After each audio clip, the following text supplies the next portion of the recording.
আচ্ছা, ডিফারেন্সিয়াল ক্যালকুলাসের এবার আমরা অ্যাপ্লিকেশন করব, ঠিক আছে? Application of differential calculus. আবার আমরা ইন্টিগ্রাল ক্যালকুলাস পড়বো। ইন্টিগ্রাল ক্যালকুলাস হচ্ছে যেগুলো অ্যানালিসিসের পার্টটা, সেটা হচ্ছে 11-12 আছে। আর তারপর তার অ্যাপ্লিকেশন আবার করব, অ্যাপ্লিকেশন অফ ইন্টিগ্রাল ক্যালকুলাস। তাহলেই মোটামুটি টোটাল ক্যালকুলাসটা আমাদের শেষ হবে। যদিও আমাদের 70% জিনিসপত্র শেষ করে দিয়েছি, কারণ অ্যানালিসিস পড়ে নিয়েছি, ফাংশন অফ সেভারাল ভেরিয়েবলস পড়ে নিয়েছি। তাহলে কিছু কিছু জিনিস আমাদের ডিফারেন্সিয়াল ক্যালকুলাসে বেঁচে আছে। আমি দুভাগে ভাগ করে দিচ্ছি সিলেবাসটাকে, তাহলে তোমরা একটু বুঝতে পারবে। অ্যাপ্লিকেশন, তো অ্যাপ্লিকেশনের ক্ষেত্রে না ওরকম সিলেবাস ধরে ধরে জিনিসপত্র হয় না, একটু বাইরে থেকে দিয়ে দিলেও মুশকিল হয়ে যায় তখন। 9-10, আর এইটা হচ্ছে 11-12। আচ্ছা, 9-10-এর ক্ষেত্রে সিলেবাসটা খুবই কম ডিফারেন্সিয়াল ক্যালকুলাসের ক্ষেত্রে। 9-10-এর ক্ষেত্রে যেটা আছে ডিফারেন্সিয়াল ক্যালকুলাস, সেটা হচ্ছে শুধুমাত্র এখানে tangent normal,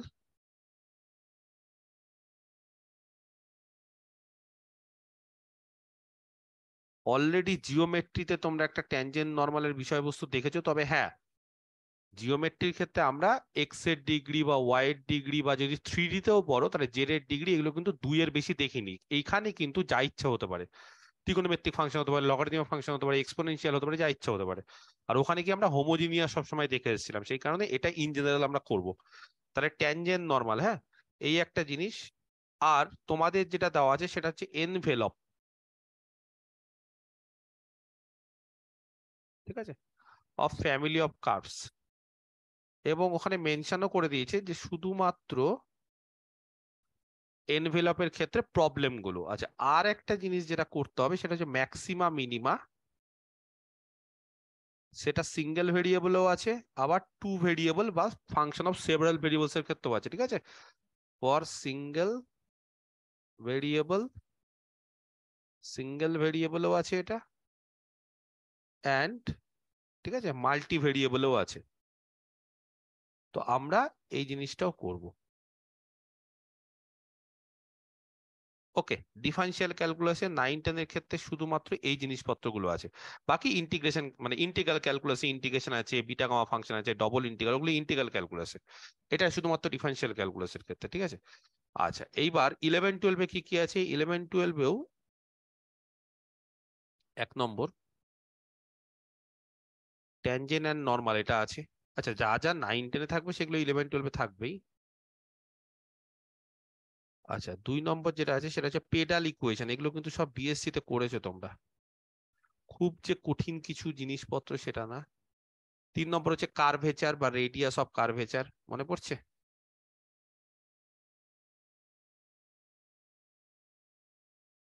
radius of curvature, এই সমস্ত জিনিসপত্রগুলো আছে, ঠিক আছে? আচ্ছা, 4 নম্বর হচ্ছে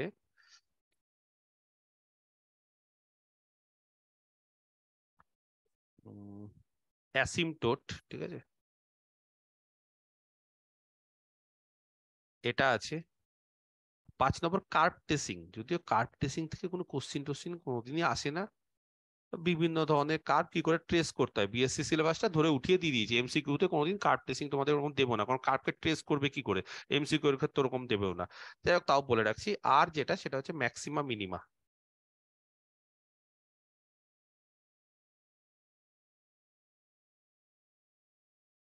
ঠিক আছে? এটাও হচ্ছে একই, for single and multi variable.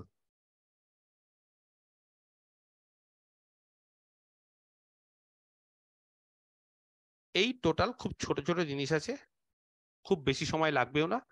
সেটা হচ্ছে আমাদের ডিফারেন্সিয়াল ক্যালকুলাসের ক্ষেত্রে। আচ্ছা, আমি একটু যেহেতু করছি, আমি অ্যাপ্লিকেশন অফ ইন্টিগ্রাল ক্যালকুলাসটাও বলে দিই, ঠিক আছে? কারণ এরপর আমি ডিফারেন্সিয়াল ক্যালকুলাসের অ্যাপ্লিকেশন শেষ হয়ে গেলে এবার সব সহজ সহজ জিনিস, এগুলো কিন্তু আমি খালি ফর্মুলা বলবো আর অঙ্ক করবো, কারণ এগুলো হচ্ছে প্র্যাকটিসের জিনিস। অত কি করে ফর্মুলা এসছে কি না এসছে আমি একটু ছোট করে বলে দেবো, কিন্তু বেশি ডিটেলসে কিন্তু আলোচনা করবো না, কারণ অলরেডি আমরা থিওরি পার্ট পড়ে নিয়েছি, বুঝতে খুব একটা অসুবিধা হবে না। আচ্ছা, ইন্টিগ্রাল ক্যালকুলাসের ক্ষেত্রে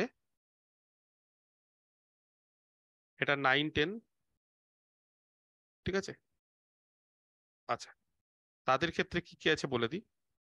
9-10-এর ক্ষেত্রে ইন্টিগ্রাল ক্যালকুলাসের ক্ষেত্রে আমাদের এক নম্বর হচ্ছে বিভিন্ন ধরনের ইন্টিগ্রেশন গুলো আছে, মানে বিভিন্ন ইন্টিগ্রেশনের ফর্ম গুলো, ঠিক আছে? ইন্টিগ্রেশন খুব সিম্পল সিম্পল কিছু ইন্টিগ্রেশন আছে, ঠিক আছে? তার ফর্ম গুলো বিভিন্ন ফর্ম, ঠিক আছে, অফ ডিফারেন্ট ফর্মস। আমি যেগুলো যখন করাবো তখন বুঝতে পারবে। আচ্ছা, 2 নম্বর, কিছু ডেফিনিট ইন্টিগ্রাল আছে। হ্যাঁ, ডেফিনিট ইন্টিগ্রাল মানে কেউ জানো, কেউ বলতে পারবে? ডেফিনিট মানে ইন্টিগ্রেশনের ভ্যালুটা, ওই রেঞ্জটা কি হবে, স্যার কনস্ট্যান্টটা থাকবে না, ওই রেঞ্জটা হ্যাঁ, দিয়ে দেওয়া থাকবে। রেঞ্জটা দিয়ে দেওয়া থাকবে, লোয়ার লিমিট আপার লিমিট দিয়ে দেওয়া থাকবে। তারপরে ইন্টিগ্রেশনে কিছু রিডাকশন ফর্মুলা আছে, ওই একই, সবই ইন্টিগ্রেশনে। হ্যাঁ, রিডাকশন ফর্মুলা মানে ওই cos two the power nx, sin two the power nx, এই সমস্ত জিনিসপত্রগুলো থাকবে, ঠিক আছে? কিছু ফর্মুলাস আছে। আচ্ছা, তারপর হচ্ছে ডবল ইন্টিগ্রাল আছে। ট্রিপল ইন্টিগ্রাল তোমাদের সিলেবাসে নেই 9-10-এ, শুধু ডবল। ওকে। আর ওই কোয়াড্রেচার, ভলিউম, সারফেস, এই সমস্ত জিনিসপত্রগুলো আছে। হ্যাঁ,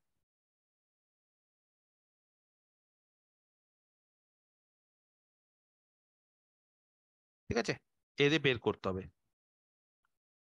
এরিয়াও ধরে দেখো, এরিয়াস, এই সমস্ত জিনিসপত্রগুলো আছে, ঠিক আছে? এই হচ্ছে মোটামুটি তোমাদের, হ্যাঁ, ইন্টিগ্রাল ক্যালকুলাসের অ্যাপ্লিকেশন বা ইন্টিগ্রাল ক্যালকুলাস রিলেটেড। আর 11-12 এর ক্ষেত্রে এই সিলেবাসটা একটু বড় আছে। 11-12 এর ক্ষেত্রে, হ্যাঁ, এই পোর্শন গুলো তো আছেই, কিন্তু তার পাশাপাশি কিছু থিওরি আছে, মানে কিছু অ্যানালিসিস আছে। আমি এখানে অ্যাপ্লিকেশন লিখেছি, ঠিক আছে, কিন্তু কিছু অ্যানালিসিস আছে। কি কি অ্যানালিসিসের চ্যাপ্টার আছে? রিম্যান ইন্টিগ্রেশন জানতে হবে।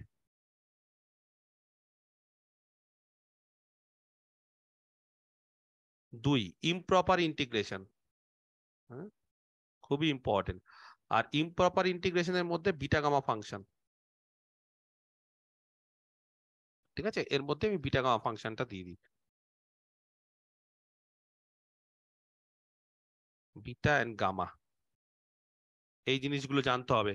এটা 9-10 এর ক্ষেত্রেও কিন্তু বিটা গামা ফাংশন জানতে হবে, ঠিক আছে? 3 number, sequence of function, series of function, ঠিক আছে, sequence comma series of functions. আর তার পাশাপাশি পাওয়ার সিরিজ, হ্যাঁ, আর পাওয়ার সিরিজ, এটাও এক ধরনের সিরিজ, কিন্তু সিরিজ এটা হচ্ছে অ্যানালিসিস পার্ট।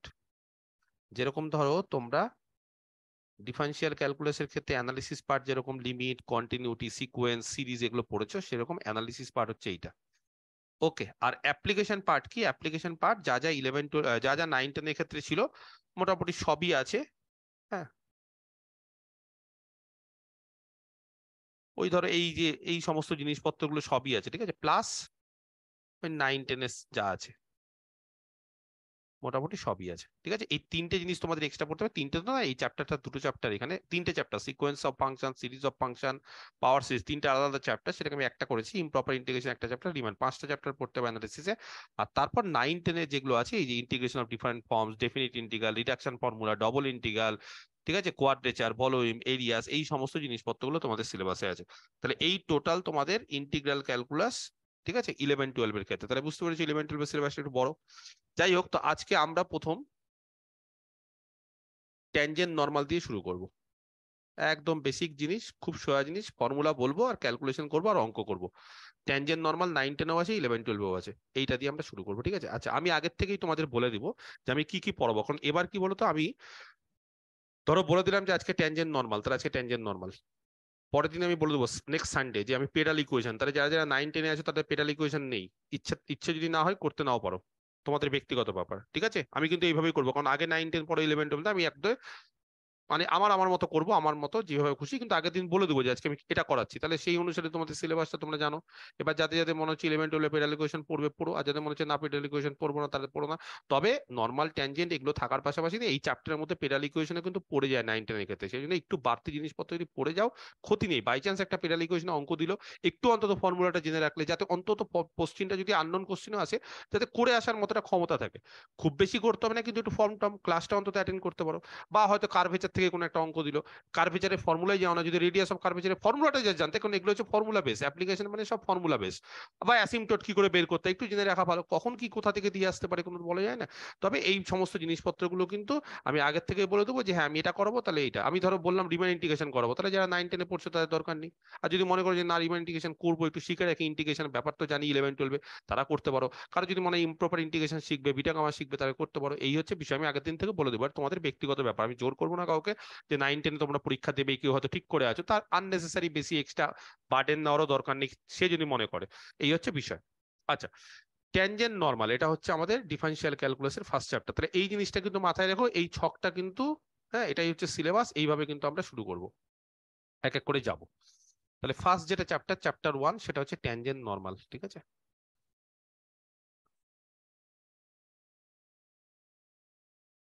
মোটামুটি এই ব্যাচে যারা পড়ো আমার কাছে এসএসসি তে, আমার মনে হয় না যে ট্যানজেন্ট নরমাল কারোর অজানা আছে, যেহেতু আমি জিওমেট্রিতে সবকিছু বলে দিয়েছি। তবে হ্যাঁ, যেহেতু এইবার ট্যানজেন্ট নরমালটা কি করব, যে কোনো কার্ভের ক্ষেত্রে বের করবো, শুধুমাত্র 2D 3D তে যে হোমোজিনিয়াস ফর্ম ছিল সেই কার্ভগুলো না, সেই কারণে আমরা ইন জেনারেলি ব্যাপারটা একটু শেখার চেষ্টা করবো। তবে বিষয়টা একই। ট্যানজেন্ট মানে কে বলতে পারে, এর আগেও বলেছি আমি। ট্যানজেন্ট মানে ট্যানজেন্ট থেকে কি পাওয়া যায়, ডেরিভেটিভের সূত্র ক্ষেত্রে আমি বলেছিলাম যে ডেরিভেটিভের জন্য যখন ডেরিভেটিভ করছিলাম তখন কি, হ্যাঁ ধরো কোন একটা ডিওয়াই ডিএক্স মানে কি হয়, একটা ফাংশন ধরো ওয়াই দেওয়া আছে, y is equal to f x, তাহলে তার ডেরিভেটিভ ডিওয়াই ডিএক্স, সেটা মানে কি, সেটা মানে হচ্ছে ডিওয়াই ডিএক্স মানে কি, ওই যে কার্ভটা, ওই কার্ভের একটা স্লোপ, তাই না, সেই যে অ্যাঙ্গেলটা করছে, ট্যানজেন্টটা মানে কি ট্যান অফ থিটা, সেই অ্যাঙ্গেলটা করছে। আচ্ছা, তাহলে এই ক্ষেত্রে ট্যানজেন্ট কাকে বলে, নরমাল কাকে বলে, সেগুলো সবারই জানা আছে। স্পর্শক, নরমাল মানে স্পর্শকের সঙ্গে ট্যানজেন্টের সঙ্গে পারপেন্ডিকুলার হয়ে যাবে। তাহলে ডেফিনেশনে যাচ্ছি না, শুধু অ্যাপ্লিকেশন মানে শুধু সূত্র শেখাবো। তাহলে এক এক করে ফর্মুলা শেখাবো। নাম্বার 1, 1 নম্বর শুধু ফর্মুলা। ধরো সাই, ধরো সাই, ঠিক আছে, খালি 90 ডিগ্রি করো না, 90 ডিগ্রি হলে গন্ডগোল হয়ে যায় একটু। এরকম একটা অ্যাঙ্গেল, ঠিক আছে, সাই ধরো এরকম একটা অ্যাঙ্গেল,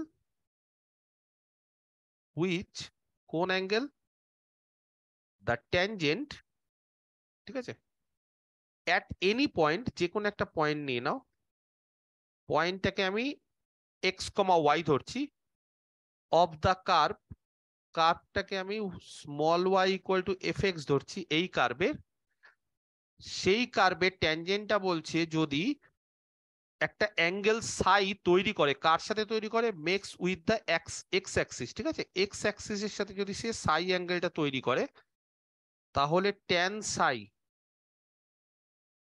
এটা আর কিছুই না, এটা হচ্ছে ডিওয়াই ডিএক্স হয়ে যায়। বুঝতে পারা গেছে কি বললাম?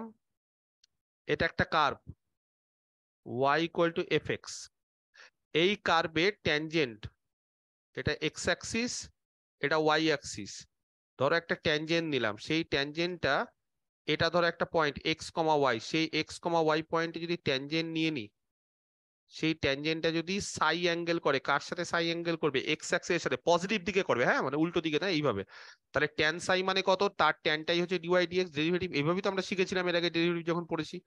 তাহলে এইবার তোমরা বলো ওয়াই যদি এফ এক্স হয়, তাহলে ডিওয়াই ডিএক্স এর মান কত, এফ ড্যাশড, ওয়াই যদি এফ এক্স হয় তাহলে ডিওয়াই ডিএক্স এর মান কত, এফ ড্যাশ এক্স। এইবার এটা হচ্ছে ট্যানজেন্টটা যেই অ্যাঙ্গেল করছে। আচ্ছা, ট্যানজেন্ট মানে কি জানো, একটা স্ট্রেট লাইন। তাহলে তোমরা বলো একটা স্ট্রেট লাইনের ক্ষেত্রে কটা প্যারামিটার থাকে, যে কোনো একটা স্ট্রেট লাইনের ইকুয়েশন আমরা কিভাবে তৈরি করি। ধরো কোন একটা স্ট্রেট লাইন, হ্যাঁ এনি স্ট্রেট লাইন, ধরো পাসিং থ্রু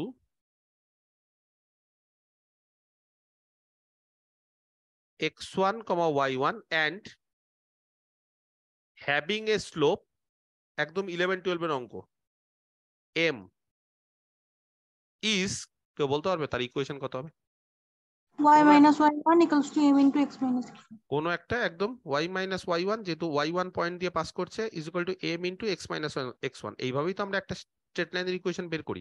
এবার ট্যানজেন্ট কি, ট্যানজেন্ট মানে কি, একটা স্ট্রেট লাইন, তো ট্যানজেন্ট কোনদিন কি কার্ভ হয়, অন্য কোনো হয় না, স্ট্রেট লাইন হচ্ছে। তাহলে এই যে ট্যানজেন্ট, তার ইকুয়েশন যদি বের করতে হয়, তাহলে এই স্লোপ জানা আছে, কত স্লোপ কত, ট্যান সাই মানে কত, এটাই তো এম, তাহলে এম এর মান কত, ট্যান সাই যেটা হচ্ছে ডিওয়াই ডিএক্স। আর কোন পয়েন্টে ট্যানজেন্টটা আমি ড্র করছি, কোন পয়েন্টে, এক্স কমা ওয়াই। তাহলে কে বলতে পারে ট্যানজেন্টের ইকুয়েশনটা কি হবে? Hence the equation of the tangent, বলতে পারবে? আচ্ছা একটা কথা বলে দিই, এক্স কমা ওয়াই না বলে যদি এক্স কমা ওয়াই বলো না, তাহলে নিজেদের মধ্যে একটা কনফিউশন তৈরি হবে। কি কনফিউশন তৈরি হবে? সেই কারণে অনেকে কি করে, অনেক বইতে ভেরিয়েবলটাকে ক্যাপিটাল এক্স ধরে আর পয়েন্টটাকে স্মল এক্স ধরে, এইভাবেও করে। আর যদি কারোর মনে হয় না স্যার এইভাবে করবো না, তাহলে এইটাকে এক্স ওয়ান ওয়াই ওয়ান করো। কোনটা করবো বলো, যেটা তোমরা বলবে। x1 y1 করেন sir. X one y one করবো, স্যার তাহলে x মাইনাস x1, হ্যাঁ তাহলে এক্স ওয়ান ওয়াই ওয়ান করছি, তাহলে এক্স ওয়ান ওয়াই ওয়ান করলে, কারণ এক্স ওয়াই করলে না নিজেরাই তখন কি ভেরিয়েবল আর পয়েন্ট একই হয়ে যাবে, তো সেখানে কনফিউশন তৈরি হবে। তাহলে পয়েন্টটাকে এক্স ওয়ান ওয়াই ওয়ান ধরছি। তাহলে এক্স ওয়ান ওয়াই ওয়ান যদি ধরি, তাহলে এইটা কিন্তু ট্যান সাই, এটা কিন্তু at x one y one. হ্যাঁ, এই ডেরিভেটিভটা কিন্তু এক্স ওয়ান ওয়াই ওয়ানে বের করতে হবে, এটা যাতে মাথায় থাকো। যেই পয়েন্টে আমরা ট্যানজেন্টটা বের করতে আছি সেই পয়েন্টে কিন্তু ডেরিভেটিভ, হ্যাঁ derivative at x one y one. যাই হোক, যেটা কি আসছে না আসছে পরের ব্যাপার। তাহলে the equation of the tangent at x comma y, sorry x comma y না, কত বললাম পয়েন্টটা, x one comma y one of the curve y equal to f x, সেটা বলছে একটা স্ট্রেট লাইন। আর স্ট্রেট লাইনের ইকুয়েশন কি হয়, y মাইনাস ওয়াই ওয়ান, একটু আগেই বললে m into x minus x one. আচ্ছা m এর মান কত, কি শিখলাম এখানে, m এর মান কত বলো, dy dx, কিন্তু কোন পয়েন্টে, at x one y one, এটা কিন্তু ছাত্রছাত্রীরা ভুলে যায়, into x minus x one. এই হচ্ছে ফর্মুলা, বুঝতে পারা গেছে? তাহলে ফর্মুলাটা কত, ট্যানজেন্টের y minus y one is equal to tangent মানে কি, স্লোপটাই তো পেয়ে গেলাম m, তাহলে dy dx at the point x one y one into x minus x one. তাহলে এটা হচ্ছে একটা ট্যানজেন্টের ইকুয়েশন। মোদ্দা কথা মনে রাখবে, যেই ফর্মেই যাই হোক, একটা ট্যানজেন্টের ইকুয়েশন কিন্তু এটা হচ্ছে একদম অরিজিনাল ডেফিনিশন। এই ডেফিনিশনটা হচ্ছে একদম অরিজিনাল। তবে হ্যাঁ, বিভিন্ন ফর্মে থাকলে সেখান থেকে আমরা বিভিন্ন জায়গায় যেতে পারি, তবে এটা হচ্ছে একদম অরিজিনাল ইকুয়েশন, ঠিক আছে? ডেফিনেশন না, ইকুয়েশন। এইবার একই রকম ভাবে কে বলতে পারে, যদি আমরা ট্যানজেন্টের স্লোপ জেনে যাই, তাহলে নর্মালের স্লোপ কত হওয়া উচিত? Minus dx dy।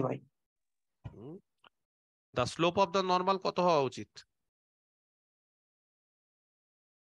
ট্যানজেন্টের স্লোপ আর নর্মালের স্লোপের গুণফল কত হয়? -1 -1। Minus one. তাহলে ট্যানজেন্টের স্লোপ যদি ডিওয়াই ডিএক্স হয়, তাহলে নর্মালের স্লোপ হবে minus one by dy dx. তার মানে আর কিছুই না, মাইনাস কত, ডিএক্স ডিওয়াই। বা এইভাবে বলতে গেলে এফ ড্যাশ এক্স যদি আমরা নর্মালে ট্যানজেন্টের স্লোপ নিই, তাহলে নর্মালের স্লোপ কত হবে, minus one by f dash x, যেইভাবে খুশি বলতে পারো।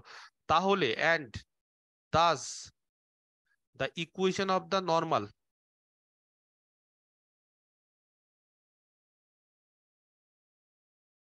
ঠিক আছে,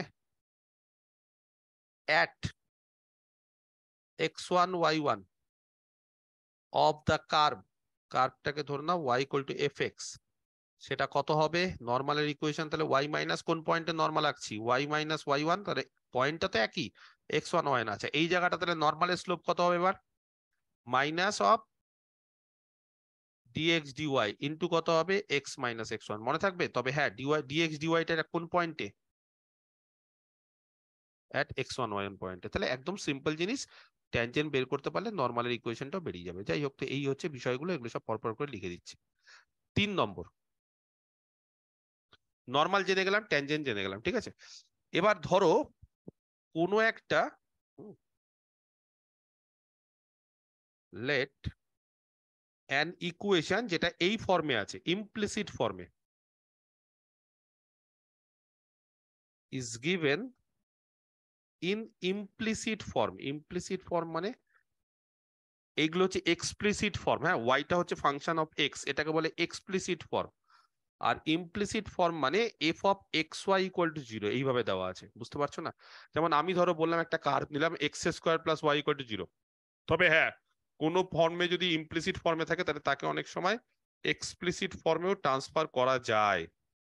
আমার কথাটা বুঝতে পেরেছো? যদি ইমপ্লিসিট ফর্মে থাকে তাহলে অনেক সময় সেটাকে এক্সপ্লিসিট ফর্মে ট্রান্সফার করা যায়। সেই কারণে কারোর যদি মনে হয় যে ইমপ্লিসিট ফর্মে দেওয়া আছে সেখান থেকে নতুনত্ব কিছু করার দরকার নেই, তাহলে কিন্তু আগের যে ফর্মুলাটা শিখেছি সেখান থেকেও কিন্তু করা যায়, আননেসেসারি নতুন ফর্মুলা শেখার দরকার নেই।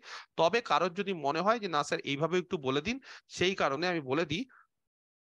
এই যে ফর্মটা যেটা আছে, তবে এখানে মাথায় রেখো f of y partial derivative যাতে ওয়াই এর রেসপেক্টে জিরো না হয়। আচ্ছা, তাহলে মনে রাখবে হেয়ার এই ক্ষেত্রে যদি ইমপ্লিসিট ফর্মে থাকে তাহলে ডিওয়াই ডিএক্স কত হয় জানো? Minus of f x by f y, যেখানে মাথায় রাখতে হবে এফ ওয়াইটা যাতে নন জিরো হয়। এবার ডিওয়াই ডিএক্স যদি পেয়ে যাই minus of f x f y, f x মানে হচ্ছে এক্স এর রেসপেক্টে পার্শিয়াল, এফ ওয়াই হচ্ছে ওয়াই এর রেসপেক্টে পার্শিয়াল, তাহলে সেখান থেকে আমরা ট্যানজেন্টের ইকুয়েশন কত বলতে পারবো?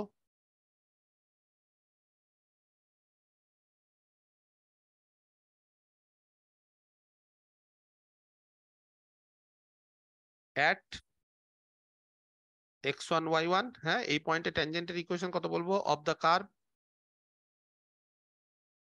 f of xy equal to 0 is, দেখো নর্মালি ফর্মুলা কত? ফর্মুলা হচ্ছে y minus y1 is equal to dy dx into x minus x1, or dy dx এর ভ্যালু কত? Minus of fx by fy into x minus x1, or আমি যদি এখানে fy দিয়ে গুণ করি তাহলে এখানে দাঁড়াচ্ছে x minus x1 into fx plus y মাইনাস y1 ইন্টু fy। ইচ্ছে করে আমি এই ফর্মগুলো লিখিয়ে দিচ্ছি কারণ পরীক্ষাতে অনেক সময় এমসিকিউ থাকতে পারে যে এটা কি একটা ট্যানজেন্টের ইকুয়েশন, তাহলে হ্যাঁ এটা একটা ট্যানজেন্টের ইকুয়েশন হবে। বুঝতে পারলে না বিষয়টা? আমি বোঝাবো, চিন্তার কিছু নেই। কি বললাম তাহলে? এটা কোন ফর্মে দেওয়া আছে? ইমপ্লিসিট ফর্মে যদি থাকে তাহলে সেই ক্ষেত্রে ডিওয়াই ডিএক্সটা হয়ে যায় minus of f x by f y, ঠিক আছে? Minus of f x by f y, তখন ডিওয়াই ডিএক্স এর জায়গায় minus of f x by f y বসাও, আর সেখানে এফ ওয়াই গুণ করে দাও, এফ এক্স গুণ করে দাও, নিয়ে একদিকে নিয়ে চলে আসো, তাহলে দেখো এটাই হচ্ছে একটা ইকুয়েশন হবে কার? ট্যানজেন্টের ইকুয়েশন। তাহলে অনেক সময় এমসিকিউ কোশ্চেন থাকতে পারে যে এটাকে একটা ট্যানজেন্টের ইকুয়েশন, তাহলে ফর্মটা কিন্তু মুখস্থ করে নিতে হবে। দুটো অঙ্ক করাই তাহলে বিষয়টা একদম ক্লিয়ার হয়ে যাবে। ধরো 1 নম্বর একটা অঙ্ক দিচ্ছি।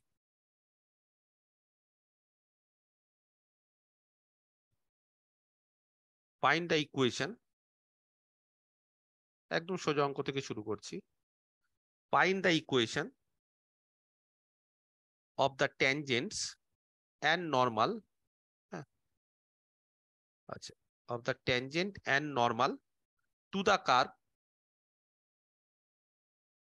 কত কার্ভটা? y equal to x cube minus 3x square minus x plus 5, এই কার্ভটা at the point, কোন একটা পয়েন্টটাকে 3,2। আচ্ছা, এর আগে যখন আমরা জিওমেট্রি করেছিলাম তখন আমি কি বলেছিলাম? জিওমেট্রির ক্ষেত্রে 2D 3Dর ক্ষেত্রে একটা সূত্র আছে, যদি ট্যানজেন্ট বের করতে হয় তাহলে এক্স স্কোয়ারের জায়গায় কত বসাতে হয় জানো?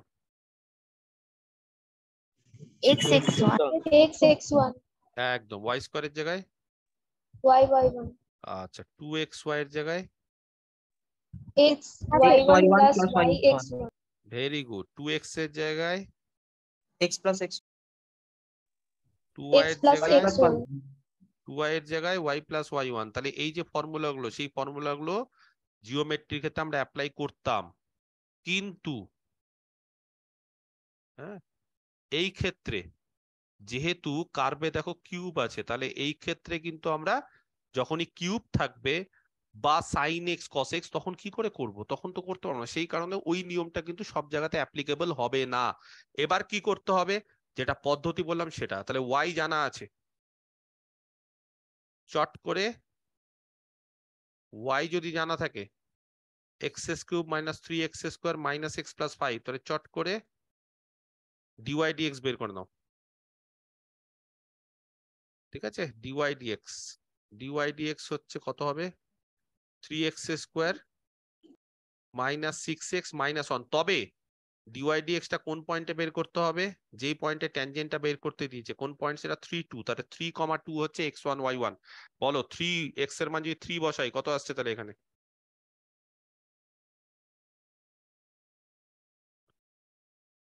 x এর মান 3, ভুল করছি নাকি গো? 9 হবে স্যার। ঠিক আছে, কত হচ্ছে গো এটা?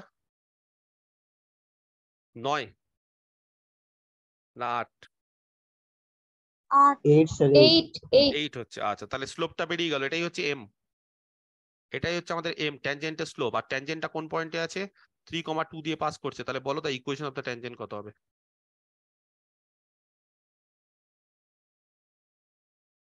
বুঝতে পেরেছো? The equation of the tangent is y minus 2 is equal to slope 8 into x minus 3। তাহলে সেখান থেকে ক্যালকুলেশন করে নাও, 8x minus y, ঠিক আছে, is equal to 22। তাহলে এটা ট্যানজেন্ট। আর নর্মাল কত হবে? নর্মালের স্লোপ, ট্যানজেন্টের স্লোপ যদি বেরিয়ে যায় তাহলে নর্মালের স্লোপ জেনে গেছি। তাহলে the equation of the normal, ওহো দুবার ইকুয়েশন লিখে দিয়েছি, অফ দ্য ট্যানজেন্ট, হ্যাঁ। Are the equation of the normal is কি হবে? এটাও একই পয়েন্টে y minus 2, কিন্তু এখানে 8 হবে না, কত হবে জানো? -1/8। -1/8। তাহলে এখান থেকে যদি ক্যালকুলেশন করো তাহলে এখানে আছে x plus 8y is equal two 19, calculation করে দেখে নিতে পারো। তাহলে ট্যানজেন্ট নর্মাল একদম সিম্পল। এইবার কেন আমি একটা সিম্পল অঙ্ক করালাম, কারণ এবার যেটা আমি করতে যাচ্ছি এই অঙ্কটাও সিম্পল, কিন্তু এবার কি বলতে চাইছি, এবার আমি বলতে চাইছি যে যদি এরকম ভাবে এক্সপ্লিসিট ওয়েতে যদি কোনো একটা কার্ভ দেওয়া না থাকে, সবসময় যে y equal to function of x দেওয়া থাকবে সেটা তো না। ধরো এরকম দেওয়া আছে, find the equation of the tangent, আর নর্মাল দিচ্ছি না কারণ ট্যানজেন্ট বেরিয়ে গেলে নর্মাল কি করে বের করতে হয় সবাই জানো। Find the equation of the tangent to the curve, এই কার্ভের কার্ভটা দেওয়া আছে। এবার দেখো y cube, sorry y square, হ্যাঁ, y square minus y x square minus 2x two the power 5 is equal to 0 at কোন পয়েন্টে? The point 1, -1। এবার তোমরা খুব ঠান্ডা মাথায় বলো, এখান থেকে দুটো পসিডিওর আছে। কি পসিডিওর? একটা পসিডিওর হচ্ছে এমনি পাতি যেভাবে ডেরিভেটিভ করতে হয় সেটা। পাতি ডেরিভেটিভ মানে y এর মানে ধরো এটাকে যদি আমি ডেরিভেটিভ করি, যেটা কার্ভটা দেওয়া আছে, দ্য গিভেন কার্ভ ইজ, হ্যাঁ, এটা দেওয়া আছে,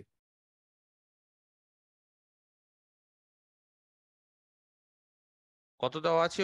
y square minus y x square minus 2x two the power 5 equal to 0। এবার যদি আমি এখান থেকে ডেরিভেটিভ করার চেষ্টা করি তাহলে y স্কোয়ারের ডেরিভেটিভ করলে কত হবে, কে বলতে পারে? y dx 2y dx এইবার এটাকে যদি আমি x সাপোজ নাম দিয়ে দিই, আর আমি যদি ডিফারেন্সিয়েট করি y কে, তাহলে কার রেসপেক্টে করছি ডিফারেন্সিয়েশনটা? x sir আমরা x এর রেসপেক্টে ডিফারেন্সিয়েট করছি। সেই কারণে একটু ঠান্ডা মাথায় এখানে কি করতে হবে, y স্কোয়ারের যখন ডেরিভেটিভ করবো তখন শুধু 2y লিখলে হবে না, তার পাশাপাশি yটা কার ফাংশন? x এর, তাহলে ইন্টু ডিওয়াই ডিএক্স মাইনাস এখানে y আর এক্স স্কোয়ার আছে, তাহলে y যদি থাকে তাহলে yটাকে কনস্ট্যান্ট ধরে নাও, এক্স স্কোয়ার ডেরিভেটিভ করে 2x, আর মাইনাস কত হবে বলো? এক্স স্কোয়ার, y এর ডেরিভেটিভ করলে ডিওয়াই ডিএক্স, ঠিক করেছি দেখে নাও। আর এখানে হচ্ছে 10x to the power 4 is equal to 0, সেখান থেকে ডিওয়াই ডিএক্স বের করে নিতে পারো। তাহলে একদম পাতি জিনিস, কোনো ফর্মুলা মুখস্থ করতে হবে না। তাহলে এখান থেকে ডিওয়াই ডিএক্স এর কোফিশিয়েন্ট কত? 2y মাইনাস এক্স স্কোয়ার, দেখো ঠিক করছি কিনা, এটা হচ্ছে ডিওয়াই ডিএক্স এর কোফিশিয়েন্ট,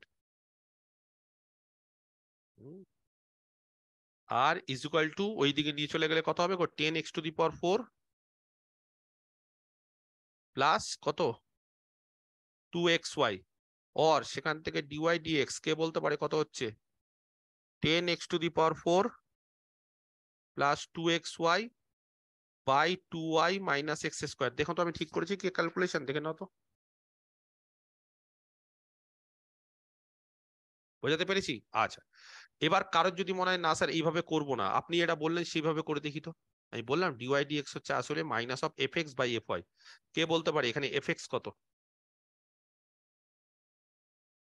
পার্শিয়াল এক্স এর রেসপেক্টে, বলো, শিখে গেছি তো এবার। আমরা তো পার্শিয়াল ডেরিভেটিভ শিখে গেছি, ফাংশন অফ সেভারাল ভেরিয়েবলস করিনি? তাহলে ওখানে তো পার্শিয়াল ডেরিভেটিভ আমাদের শেখা। বলো তো কে বলতে পারে এক্স এর রেসপেক্টে এই ফাংশনটার ডেরিভেটিভ কত? এটাকে যদি আমি এফ হিসেবে ট্রিট করি, এই ফাংশনটাকে যদি আমি এফ হিসেবে নাম দিই, -2xy minus 2x 10x -10x to the power 4। এটাকে যদি এফ হিসেবে নাম দিই, তাই তো? তাহলে fx কত হবে minus 2xy minus, x to the power 4. Very good. আর fy কত হবে 2y 2y minus x square. তাহলে minus of fx by fy, সূত্র দেখো এই যে কত হচ্ছে বলো তো, সেটা কি dy dx হচ্ছে, হচ্ছে dy dx আগেরটার একটা একই। তাহলে যার যেভাবে খুশি, সেই কারণে সবসময় যে এই ফর্মুলাটা মুখস্থ রাখতে হবে সেটা না, এমনি পাতি ফর্মুলা মুখস্থ না রাখলেও ডেরিভেটিভ dy dx বের করতে হবে, যেভাবে খুশি বের করো, তোমার ইচ্ছে সেভাবে হয়। এবার dy dx শুধু বের করলেই হবে না, কোন পয়েন্টে ট্যানজেন্ট আছে, 1 minus 1. তাহলে ট্যানজেন্টের স্লোপ হচ্ছে dy dx at the point 1, -1। এখানে যদি বসাও তাহলে ভ্যালু দেখবে এখানে -8/3 আসছে কিনা, চেক করে দেখুন আমি ঠিক বলছি কিনা। ওটাই আসছে। আর যদি -8/3 চলে আসে তাহলে the equation of the tangent কত হবে,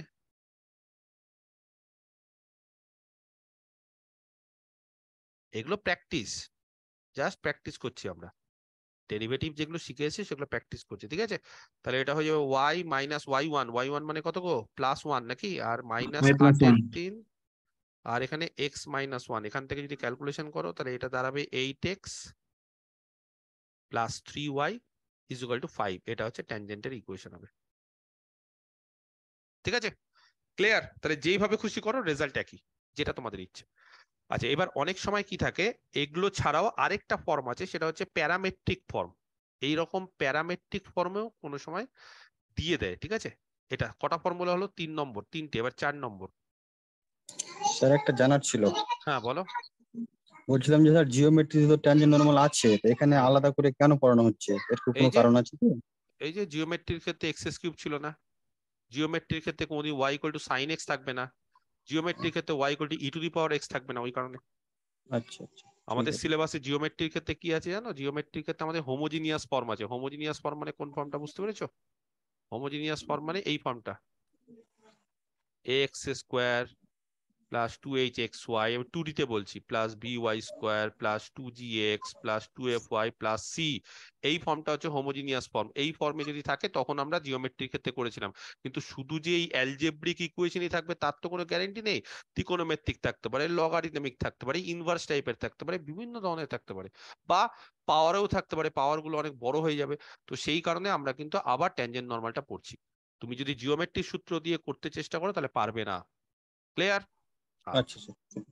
ধরে নাও এই ফর্মে দেওয়া আছে, অনেক সময় থাকে যে ধরো এরকম একটা ফর্ম দিলাম, x = at², y = 280, জানো এটা কিসের ইকুয়েশন?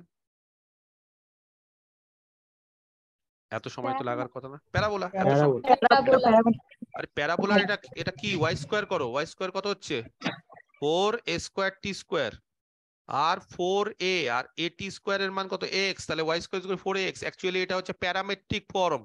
এরকম সার্কেলের প্যারামেট্রিক ফর্ম কে বলতে পারে? a cos theta a sin theta. এ বা আর যাই এ cos θ a sin θ বা r cos θ sin θ, ঠিক আছে। হাইপারবোলার x equals to a a sec θ, hyperbola, hyperbola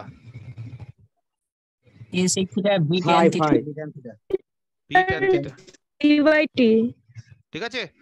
তাহলে এটা হাইপারবোলা। ইলিপসের ক্ষেত্রে কি হয় এরকম সবই জানা আছে, তাই না?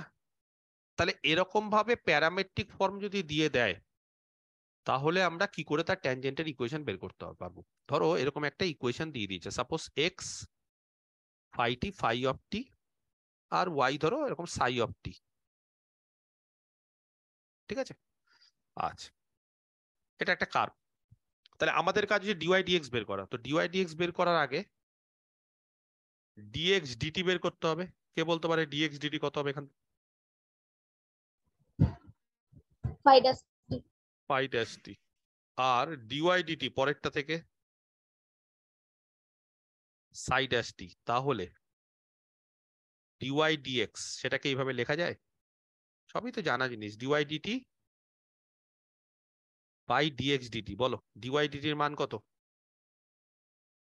সাই t, আর এটা হচ্ছে ফাই ড্যাশ t। ব্যাস, তাহলে মানে কি করতে হবে, y এর রেসপেক্টে প্রথমে t এর রেসপেক্টে y টাকে ডেরিভেটিভ করব, আর বাই x t এর রেসপেক্টে x টাকে, তাহলেই dy dx। এরকম ভাবে করা যায়, সিম্পল জিনিস। আর dy dx বেরিয়ে গেলে তার ট্যানজেন্টের ইকুয়েশন কত হবে? পারবে? তাহলে ট্যানজেন্টের ইকুয়েশন dy dx যদি বেরিয়ে যায়, তারপরে আমরা কি করব, নাও find the equation of the tangent, যেটা আমরা সোজা যে পয়েন্ট দিয়ে দেবে সেখানে বের করতে হবে।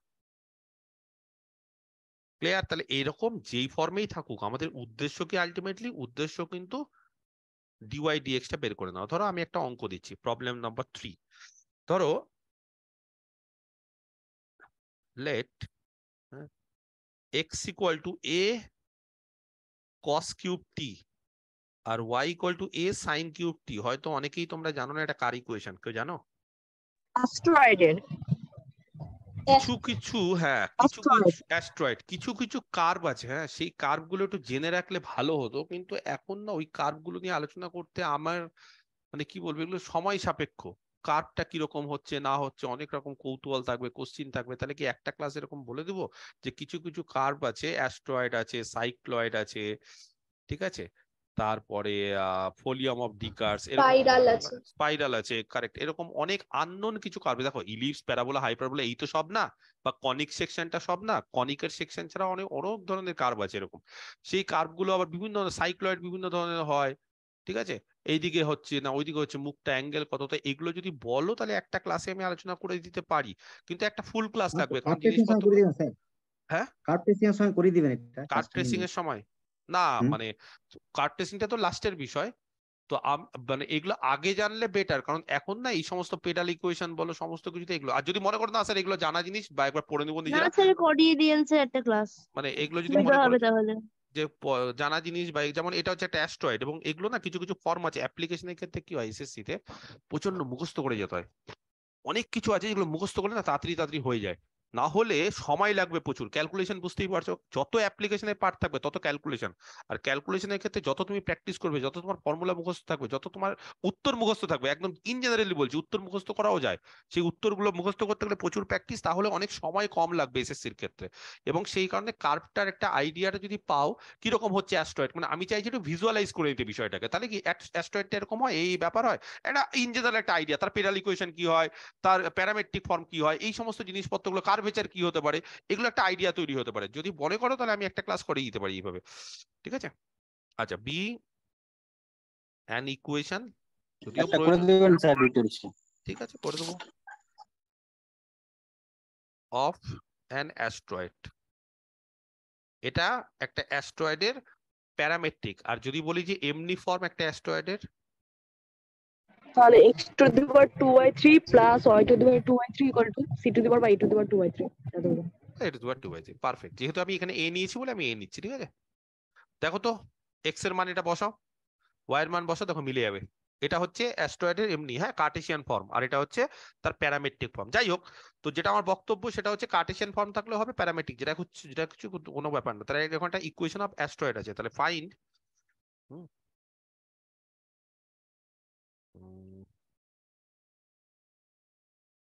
কোশ্চিনটা হচ্ছে ফাইন্ড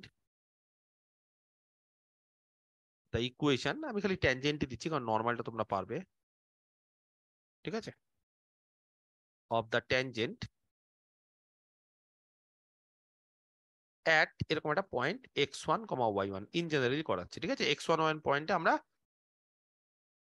অফ দ্য অ্যাস্ট্রয়েড, এই অ্যাস্ট্রয়েডটার ট্যানজেন্টটা বের করতে হবে। খুবই সোজা জিনিস। কি করে করব তাহলে, কোন ফর্মে করব বলো? যেহেতু প্যারামেট্রিক ফর্মে দেওয়া আছে, তাহলে প্রথম কাজ কি, x এর মান দেওয়া আছে a cos কিউব t, তাহলে dx dt কত হবে? কেউ বলতে পারছে না। -6 প্রথমে cos কিউব t এর ডেরিভেটিভ করলে 3 cos স্কয়ার t, তারপর cos t এর ডেরিভেটিভ করলে মাইনাস sin t, সেই নয় প্রথমেই একটা মাইনাস নিয়ে নিচ্ছি, ঠিক আছে। আচ্ছা, y কত, y হচ্ছে a sin কিউব t, তাহলে dy dt কত হবে? 3a sin square t cos t। 3a sin square t cos t, very good. তাহলে dy dx কত হওয়া উচিত একবারে বলবে? dy dt by dx dt, তার মানে কোনটা আগে হবে? 3a sin square t cos t, এটা ওপরে হবে আগে, মানে ওপরে, আর নিচে কি হবে? নিচে হচ্ছে dx dt minus 3a cos square t sin t। আচ্ছা, cos sin tan সব কেটে দাও না, -tan t হবে, -tan t। Minus tan t, ঠিক আছে। এটা তাহলে কি হলো? ট্যানজেন্টের স্লোপ হয়ে গেল। হ্যাঁ, কোন পয়েন্টে? পয়েন্টটা যেহেতু x1 y1 বলে দিচ্ছি, তাহলে অর dy dx, হ্যাঁ, at x1 y1, x1 y1 করলে কি হবে? এখানে x1 y1 তো প্যারামেট্রিক ফর্ম, ওখানে কি করতে হবে তাহলে? এটা টি তে কনভার্ট করতে হবে। আচ্ছা, আপাতত এটা থাক, এরকম থাক, ঠিক আছে। আচ্ছা, এইবার x1 y1 কার উপর পয়েন্ট? কে বলতে পারে x1 y1 কার উপর? অ্যাস্ট্রয়েডের উপর। তাহলে অ্যাস্ট্রয়েডের উপর যদি পয়েন্ট হয়, তাহলে এটা কার্টেসিয়ান পয়েন্ট। সেই কার্টেসিয়ান পয়েন্টটাকে আমাদের কি আকারে করতে হবে? এই কার্টেসিয়ান পয়েন্টটাকে আমাদের প্যারামেট্রিক ফর্মে নিয়ে যেতে হবে। তার মানে আমরা এখানে কাজ করি, আমরা এখানে হেয়ার বা লেট ধরে নিচ্ছি x1টা হচ্ছে a cos কিউব t এরকম, আর y1টা হচ্ছে a sin কিউব t, আমরা এরকম ভাবে ধরে নিচ্ছি, ঠিক আছে। আচ্ছা, তাহলে the equation of the tangent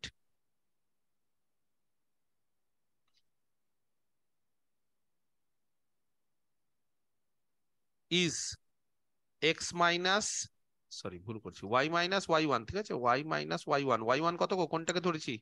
A sin cube t is equal two dy dx, dy dx কত? Minus tan t into x minus x1, x1 হচ্ছে a cos কিউব t, ঠিক আছে। এইভাবে আমাদেরকে ট্যানজেন্টের ইকুয়েশনটা বের করতে হবে। এবার ক্যালকুলেশন করে নিও, যা হচ্ছে তাই হচ্ছে। তো দেখবে ক্যালকুলেশন করলে এটা দাঁড়াবে x বাই, আমি ইন্টারসেপ্ট ফর্মে লিখছি, হ্যাঁ, a cos t plus y by a sin t is equal to 1, এটা দাঁড়াবে দেখবে, ঠিক আছে। ক্লিয়ার? আচ্ছা, ঠিক আছে, হয়েছে? কারো কিছু বলার আছে? সিম্পল জিনিস, খালি ক্যালকুলেশন করতে হবে। আচ্ছা, এইবার কতগুলো জিনিস আছে সেটা আমাদের একটু জানতে হবে। ধরো আমরা এরকম একটা কার্ভ নিলাম,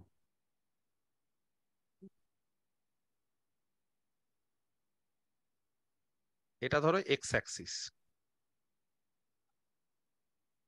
ঠিক আছে, আর এইটা ধরো ওয়াই অ্যাক্সিস।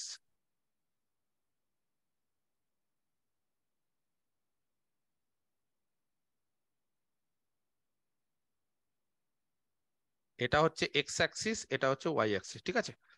আচ্ছা, আমরা এরকম একটা কার্ভ নিলাম,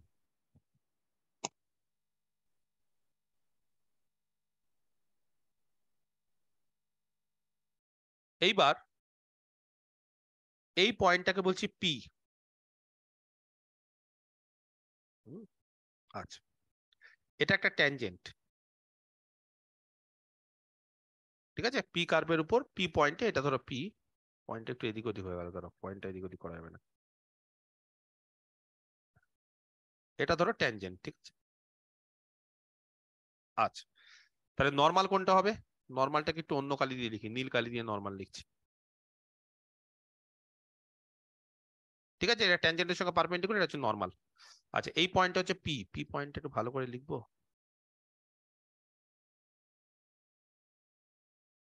পি পয়েন্টটা একটু ভালো করে বড় করে লিখে, হ্যাঁ, যে কোনো একটা পয়েন্ট পি এটা, ওকে, পারফেক্ট। আচ্ছা, এইটা কোন curve? y is equal to f x, এই কার্ভটা, ঠিক আছে।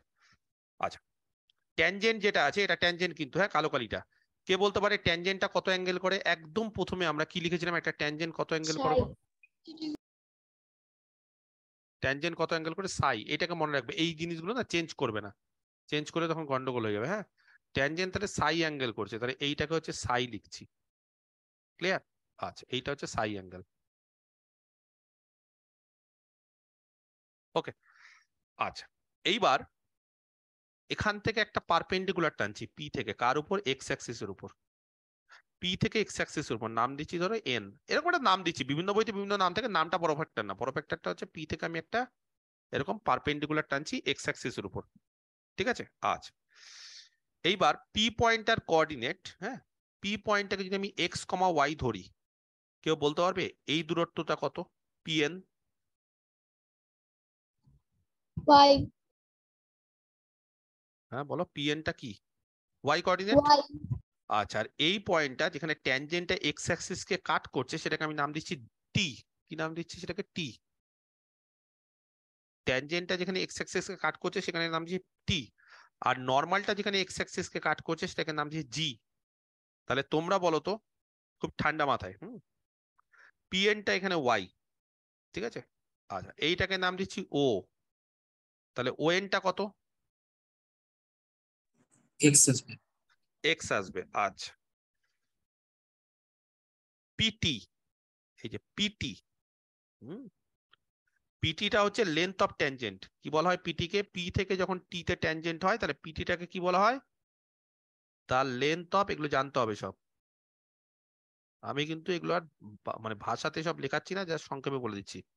লেন্থ অফ ট্যানজেন্ট, পিটি তাহলে কি? পিটি হচ্ছে লেন্থ অফ ট্যানজেন্ট। তাহলে কোনটা লেন্থ অফ ট্যানজেন্ট? পি থেকে টি এর যে দূরত্ব, টি অবধি কিন্তু, হ্যাঁ, সেটা তুমি যতটা বাড়াও কিন্তু পিটিটাকেই লেন্থ অফ ট্যানজেন্ট। সিমিলারলি পিজিটাকে কি বলা হয় জানো?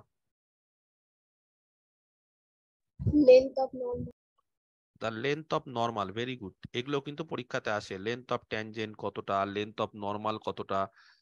আর টিএন বা এনটি, এইটা, এটাকে বলে সাবট্যানজেন্ট। কি বলা হয় এটাকে? সাবট্যানজেন্ট বা লেন্থ অফ সাবট্যানজেন্ট। এই যে এনটি, এটাকে বলা হয় সাবট্যানজেন্ট। ঠিক আছে? আর এনজি, এই পোর্শনটা, এটাকে কি বলে জানো? Sub normal. তাহলে কোনটাকে কি বলে এগুলো মনে রাখতে হবে সব। এইটা হচ্ছে পি থেকে টি অবধি ট্যানজেন্টের লেন্থ, আর এই সাইডটা হচ্ছে সাব ট্যানজেন্ট এন অবধি। কিন্তু এন অবধি পি থেকে যদি এক্স অ্যাক্সিস এর পারপেন্ডিকুলারটা নিই তাহলে এন টি বা টি এন যেটাই বলো সেটাই হচ্ছে সাব ট্যানজেন্ট। আচ্ছা, এইটা হচ্ছে normal, length of normal P G, আর এনজিটা হচ্ছে সাব নর্মাল। মনে রাখতে পারবে? এবার আমি দেখো এখানে একটা ত্রিভুজ পেয়ে গেছি পিটিএন। কেউ জানো? ওই যে ছোটবেলা দেখবে উপপাদ্য করেছিলে বিভিন্ন, কি বলবো, সূত্র ছিল, এসএএস, এএএস, এই সমস্ত সূত্রগুলো দিয়ে, হ্যাঁ, দুটো ত্রিভুজ সর্বসম কিনা দেখানোর সূত্র ছিল, মনে পড়ছে কারোর ছোটবেলা? হ্যাঁ। দুটো ত্রিভুজ সর্বসম, হ্যাঁ। আচ্ছা আচ্ছা, তাহলে কে বলতে পারে এই অ্যাঙ্গেলটা আমি সাই বলছি কেন?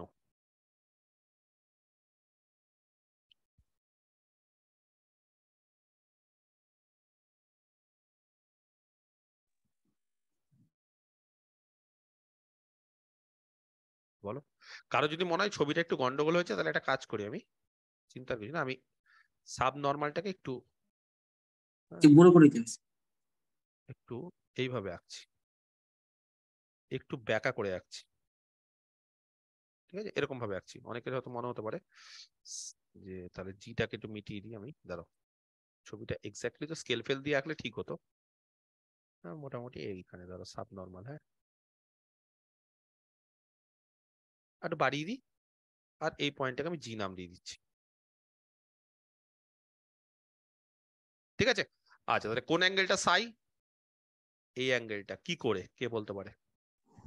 স্যার ওই পি পয়েন্টে যদি প্যারালাল ড্র করা হয়, টিপিএন টা 90 মাইনাস সাই, আর ওই জন্য ওইটা 90, ওই জন্য জিপি এনটা শুধু সাই হয়ে যাচ্ছে। এগুলো কি জানো? মানে যেটা বলছো তোমরা ঠিকঠাকই বলছো। এগুলো কি জানো কি করে হয়? মানে এগুলো কি আর বলতে হবে আমাকে? মানে এগুলো কিন্তু 9, 10, 7, 8 এর অঙ্ক। ঠিক আছে, এগুলো এগুলো হয়ে যায়। কেন হয়ে যায়? কারণ মানে হ্যাঁ, মানে এইটা অ্যাকচুয়ালি 90, তো তাহলে এটা প্লাস এটা যা হয়, আর এইটা যদি 90, এটা প্লাস এটা তাই হয়, তাহলে জিটা কেটে যায়। বুঝতে পেরেছো? এই যে প্রথমে বড় ত্রিভুজটা ধরো, বড় ত্রিভুজের ক্ষেত্রে এইটা 90, তাহলে এইটা প্লাস এইটা, এই যে এইটা মানে টি অ্যাঙ্গেল আর জি অ্যাঙ্গেল, টি অ্যাঙ্গেল আর জি অ্যাঙ্গেল যোগফল। আর ছোট ত্রিভুজের ক্ষেত্রে এটা 90, তাহলে সাই অ্যাঙ্গেল আর জি অ্যাঙ্গেল, তার মানে কি জিটা কেটে যায়, তাহলে এটা একটা সমান হয়ে যায়। ঠিক আছে, যাই হোক, তাহলে এটাও সাই হবে। আচ্ছা, এইবার আমার যেটা বিষয় সেটা হচ্ছে ত্রিভুজের যে বিভিন্ন ধর্মাবলী আছে যেখান থেকে আমরা ক্যালকুলেশন করতে পারি, সেখান থেকে তোমরা পিটি, লেন্থ অফ ট্যানজেন্ট যেটা আছে, হ্যাঁ, পিটি। আচ্ছা, আমরা লেন্থ অফ ট্যানজেন্ট পিটি। আচ্ছা, আমরা এখানে করব, এখানে ক্যালকুলেশনটা করব, করে দিই এখানে ক্যালকুলেশনটা। লেন্থ অফ ট্যানজেন্ট হচ্ছে পিটি। পিটিটা সূত্র থেকে পিটি, এই দূরত্বটা, তো এই দূরত্বটা এই ত্রিভুজ থেকে কি বলা যায় গো? এই ত্রিভুজ থেকে, এই ট্রায়াঙ্গেল, সাই ওয়াই কোসেক সাই। এই যে আমি একটা দেখাচ্ছি কিন্তু, আর কিন্তু আমি করাবো না। ঠিক আছে, ফ্রম ট্রায়াঙ্গেল আমি একটাই করাবো, কারণ বাকিগুলো ফর্মুলা বলে দেবো। ট্রায়াঙ্গেল পি এনটি সেখান থেকে পিটি, ঠিক আছে, বাই পিএন। আচ্ছা, এই ডিস্টেন্সটা হচ্ছে ওয়াই। বলো পিটি বাই পিএন ত্রিভুজের ক্ষেত্রে 90 কোনটা? এটা 90। তাহলে এই ত্রিভুজটার ক্ষেত্রে কোনটা লম্ব, কোনটা অতিভুজ? পাই লম্ব। হ্যাঁ, PN টা লম্ব হবে। এটা লম্ব হয়, ঠিক আছে। আর এটা কি? ভূমি। আর এটা হচ্ছে হাইপোটেনাস, অতিভুজ, তাই তো, পিটা এটা ওটা বেস। আচ্ছা, তাহলে তোমরা বলো ট্রায়াঙ্গেলের সাপেক্ষে তাহলে পিটি বাই পিএন কত হবে? তাহলে অতিভুজ বাই লম্ব, অতিভুজ বাই লম্ব কত হয়? কোসেক সাই। কোসেক হয়ে যায়। অতিভুজ বাই লম্ব হয়ে যায় কোসেক। ভেরি গুড, কোসেক সাই হয়ে যাবে, তাই না? এইভাবে প্রত্যেকটা জিনিসই বের করা যায়, ঠিক আছে। আচ্ছা, সেখান থেকে তাহলে পিটি কত হলো গো? পিএন কোসেক সাই। কে বলতে পারে পিএন এর ভ্যালু কত? ওয়াই। ওয়াই কোসেক সাই, এরকম ভাবে বের করতে হবে, ঠিক আছে। তাহলে সাব ট্যানজেন্ট হচ্ছে ওয়াই কোসেক সাই, ঠিক আছে। আচ্ছা, কে বলতে পারে একই রকম ভাবে সাব নরমাল কত হওয়া উচিত? সাব নরমাল এই ডিস্টেন্সটা NG.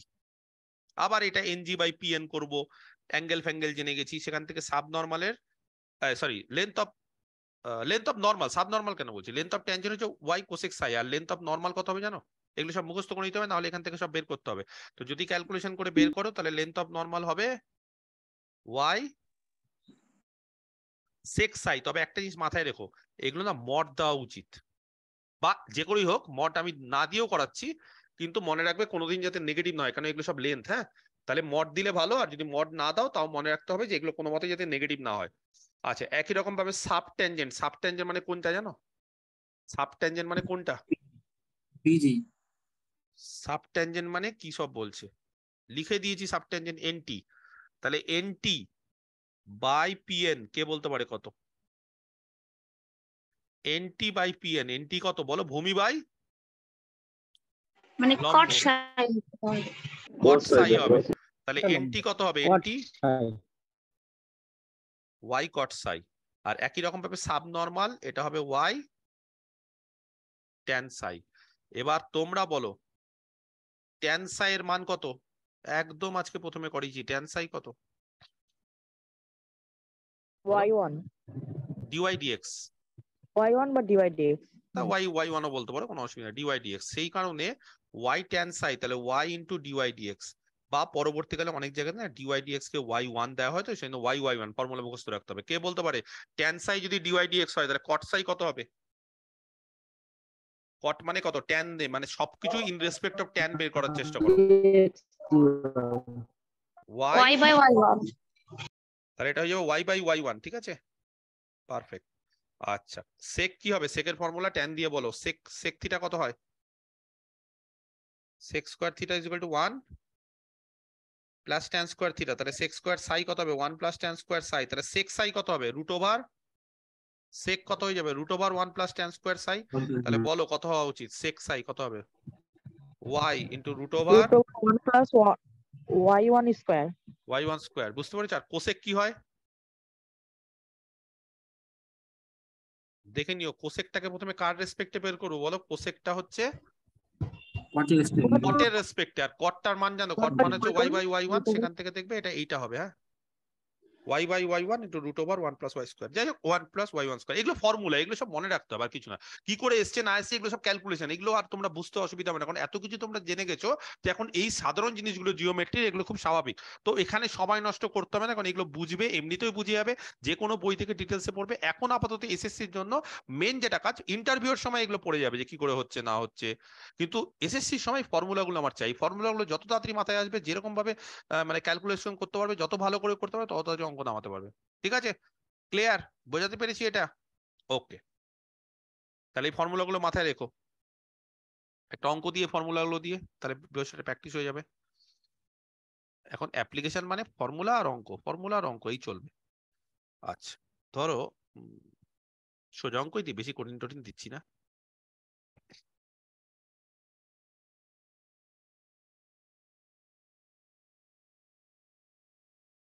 Prove that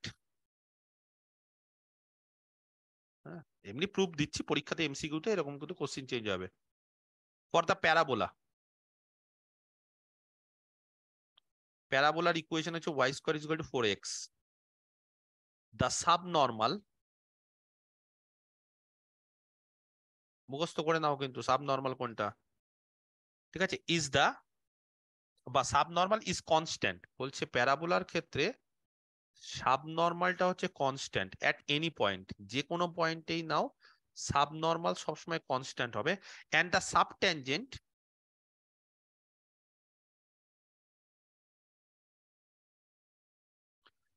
varies as অ্যাবসিসা, কে বলতে পারে অ্যাবসিসা মানে কি? x coordinate. X coordinate. Of the point of contact. কি বলছে পরে আমি আলোচনা করছি, কিন্তু সবার আগে আমার দুটো জিনিস দরকার, একটা হচ্ছে সাবট্যানজেন্টের ইকুয়েশন, একটা সাবট্যানজেন্টের ফর্মুলা, একটা হচ্ছে সাবনর্মালের formula.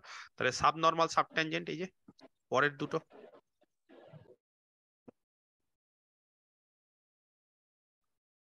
y square equal to 4x, কে বলতে পারে? 2y into dy dx, dy dx মানে y1 এবার থেকে নাম দেবো, তাহলে সোজা হবে ইকুয়াল টু 4a। 2 আর 4 কেটে দাও, তাহলে y1 এর মান কত গো? 2a by y। আচ্ছা, প্রথমে সাবনর্মাল আসি, বলো সাবনর্মালের সূত্র কত? y y1 y1, তাহলে বলো y1 কত এখান থেকে, উপর থেকে বক্সটা থেকে? 2a। তার মানে তুমি 2a যে কোনো পাবো পয়েন্টই নাও সেটা constant সবসময় কনস্ট্যান্টই থাকছে, কোনো x বা y থাকছে না, তাহলে সাবনর্মাল কনস্ট্যান্ট। আর সাবট্যানজেন্ট, সাবট্যানজেন্টের formula y y by by y1 y by y1 y1। খুব ঠান্ডা মাথায় দেখো y1 এর ভ্যালু কত? 2a by y। কে বলতে পারে y যদি উপরে উঠে যায় তাহলে y square by 2a, y স্কয়ারের মান কত গো? 4x 4x, তাহলে 4x বাই 2a কেটে দাও, কত হচ্ছে? 2x। তাহলে বলো সাবট্যানজেন্ট কার উপর ভ্যারি করছে? x এর কোঅর্ডিনেট মানে অ্যাবসিসা তাহলে সাবট্যানজেন্টটা কার উপর ডিপেন্ড করছে? তাহলে সাবট্যানজেন্ট এটা কার উপর ভ্যারি করছে? x যত বড় হবে তত সাবট্যানজেন্ট বড় হবে, তাহলে সাবট্যানজেন্ট ভ্যারি করছে x এর উপর, 2 তো কনস্ট্যান্ট, তার মানে এটা কি x টাই হচ্ছে আর কিছু না, অ্যাবসিসা। ঠিক আছে, তাহলে এই কোশ্চিন একদম সিম্পল জিনিস, খালি ফর্মুলা যদি জেনে যাও তাহলে সবকিছু সোজা হয়ে যাবে। ফর্মুলা যদি জেনে যাও তাহলে সবকিছু সোজা, একদম কোনো সমস্যা হবে না। ঠিক আছে, আচ্ছা কে বলতে পারে এই অঙ্কটার ক্ষেত্রেই, এই অঙ্কটার ক্ষেত্রেই, হ্যাঁ,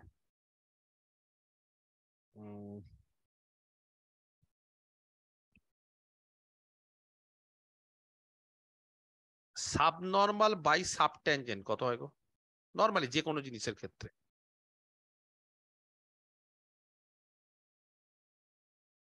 কত হয় গো? এমনি আমি জিজ্ঞেস করছি, সাবনর্মাল বাই সাবট্যানজেন্ট যদি একটা রেশিও করতে বলি, সাবনর্মাল কত? a by x y y y y1, আর সাবট্যানজেন্ট কত? y বাই y1 যে কোনো ফর্মুলা ক্ষেত্রে আছে, y y কেটে যাবে তো, স্কয়ার। তাহলে y1 স্কয়ার, সবসময় মনে রাখবে y1 স্কয়ার হবে, এটা হচ্ছে সাবটেনজেন্ট বাই সাবনর্মাল। এরকম কিন্তু অনেক সূত্র আসতে পারে যে সাবনর্মাল বাই সাবটেনজেন্ট কত হচ্ছে, সাবটেনজেন্ট বাই সাবনর্মাল কত হচ্ছে, এরকম এমসিকিউ থাকবে 1 2 3 4 করে। খুবই সোজা জিনিস, সিম্পল ভাবে এগুলো করে নিতে হবে। ঠিক আছে, পারবে? কোনো অসুবিধা আছে এগুলো করার? আচ্ছা, তাহলে এই গেল হচ্ছে একটা বিষয়। আচ্ছা, আরেকটা বিষয় হচ্ছে অ্যাঙ্গেল বিটুইন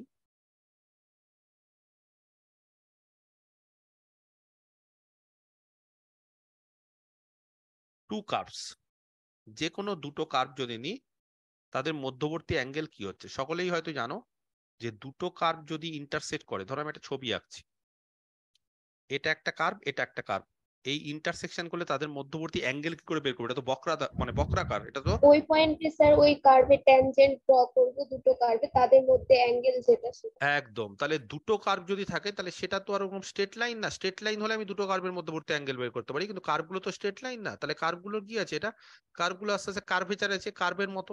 তাহলে এই দুটো কার্ভের যদি মাঝখানে তার যদি অ্যাঙ্গেল বিটুইন টু কার্ভস বলা হয়, তাহলে সবসময় মনে রাখবে কার্ভের যেই পয়েন্টটা, মানে যেই দুটো পয়েন্টে যেই পয়েন্টে কার্ভ দুটো ইন্টারসেক্ট করছে সেই পয়েন্টে প্রথম কার্ভের উপর দ্বিতীয় কার্ভের উপর দুটো কার্ভের উপরই ট্যানজেন্ট ড্র করব। ঠিক আছে, অন্য কালি দিয়ে দিই তাহলে ভালোভাবে বুঝতে। ট্যানজেন্টটা হচ্ছে এই পয়েন্টে এই কার্ভের উপর একটা, এই পয়েন্টে এই কার্ভের উপর একটা। ট্যানজেন্টটা ড্র করার পর ট্যানজেন্ট গুলো যে অ্যাঙ্গেল করবে, আচ্ছা ট্যানজেন্ট গুলো দুটো স্ট্রেট লাইন জানো কত ধরনের অ্যাঙ্গেল করে? দুটো স্ট্রেট লাইন, দুই ধরনের, একটা সূক্ষ্মকোণ একটা স্থূলকোণ, স্থূল একটা কোণ। অ্যাকিউট অ্যাঙ্গেল একটা অবটিউজ অ্যাঙ্গেল, তাই না? করে তো।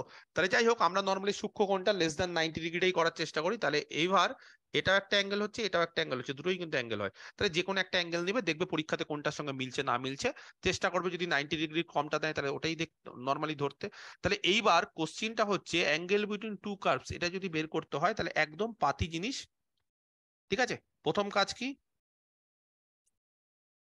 প্রথম কাজ কি করতে হবে? কার্ভের পয়েন্ট অফ দুটো কার্ভের পয়েন্ট অফ ইন্টারসেকশনটা বের করতে হবে। দুটো কার্ভের পয়েন্ট অফ ইন্টারসেকশন বের করার পর when two curves intersect, তাহলে ফার্স্ট কাজ হচ্ছে তাদের পয়েন্টস অফ ইন্টারসেকশন বের করতে হবে। বের করার পর সেখানে তাদের রেসপেক্টিভ ট্যানজেন্ট গুলো নিব। ঠিক আছে, দেয়ার রেসপেক্টিভ ট্যানজেন্টস দুটো কার্ভেরই at the point of intersection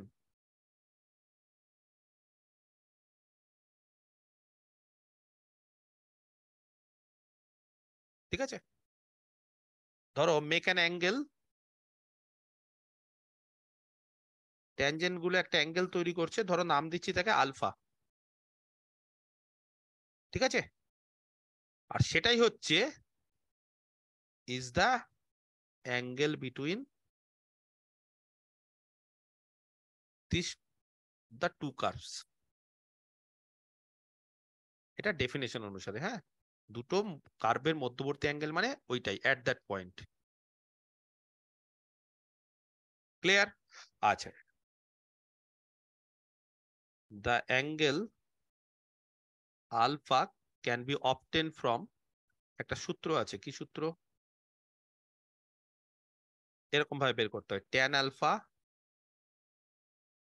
is equal to m1 minus m2 by 1 plus m1 m2। কেউ বলতে পারবে এখানে m1 আর m2 কি? বলো, m1 m2 কি? গ্রেডিয়েন্ট ওই দুটো ট্যানজেন্ট। ওয়্যার যেখানে m1 আর m2 টা হচ্ছে আর কিছু না, আর the slopes of the, Two curves. না কার্ভস না, Two tangent. Two respective tangents, তাদের ট্যানজেন্ট, Tangent. হ্যাঁ তাদের রেসপেক্টিভ ট্যানজেন্ট গুলো। প্রথম কার্ভে যে ট্যানজেন্ট তার স্লোপ বের করবো m1, পরের কার্ভে যে ট্যানজেন্ট সেই তার স্লোপ বের করবো m2। আর যদি m1 m2 জেনে যাই তাহলে তাদের মধ্যবর্তী অ্যাঙ্গেল যেভাবে আমরা জানি ট্যান আলফা, সেই মধ্যবর্তী অ্যাঙ্গেলটাই তো আলটিমেটলি, এটা দুটো স্ট্রেট লাইনের মধ্যবর্তী অ্যাঙ্গেল, তো এই তো ফর্মুলা না? তাহলে দুটো স্ট্রেট লাইনের মধ্যবর্তী অ্যাঙ্গেল জেনে গেলেই তো হয়ে গেল। ক্লিয়ার? তাহলে একটা খুব ভালো অঙ্ক আছে, পরীক্ষাতে অনেকবার এসছে, খুবই পপুলার অঙ্ক, খুবই সোজাও। The curves y equal to x square, পরীক্ষাতে তো এমসিকিউ দেবে, তাহলে বলে দিবে যে তাদের মধ্যবর্তী অ্যাঙ্গেলটা কত। আমি আপাতত ঠিক আছে এরকম ভাবে লিখছি, দ্য কার্ভস, একটা হচ্ছে parabola y equal to x square, আরেকটাও প্যারাবোলা কিন্তু ওটা হচ্ছে y square is equal to x. ঠিক আছে, পাসেস, ঠিক আছে, থ্রু এ কমন পয়েন্ট, একটা কমন না একাধিক কমন পয়েন্ট থাকে। ফাইন্ড, আচ্ছা কমন পয়েন্টটা বলেও দি যাও, 1,1, হ্যাঁ। ফাইন্ড দ্য অ্যাঙ্গেল, 0 0 তো আবার কমন পয়েন্ট, কিন্তু 0 0 এর ক্ষেত্রে তো অ্যাঙ্গেল হলে 90 ডিগ্রি অ্যাঙ্গেল করে, ওটা নিয়ে আমি বলছি না। Find the angle between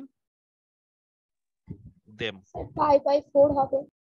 at 1 1, হ্যাঁ ওটা দিয়ে বের করে নিলে, স্যার জিওমেট্রি আঁকতে গেলে আঁকতে গেলে বুঝতে পারবো, আঁকা তো ভুলভাল হয়ে যায় অনেক সময়। y is equal to x square, বলো প্রথম কার্ভের ক্ষেত্রে dy dx কত? dy dx কত? 2x 2x, কিন্তু কোন পয়েন্টে বের করতে হবে ট্যানজেন্টটা?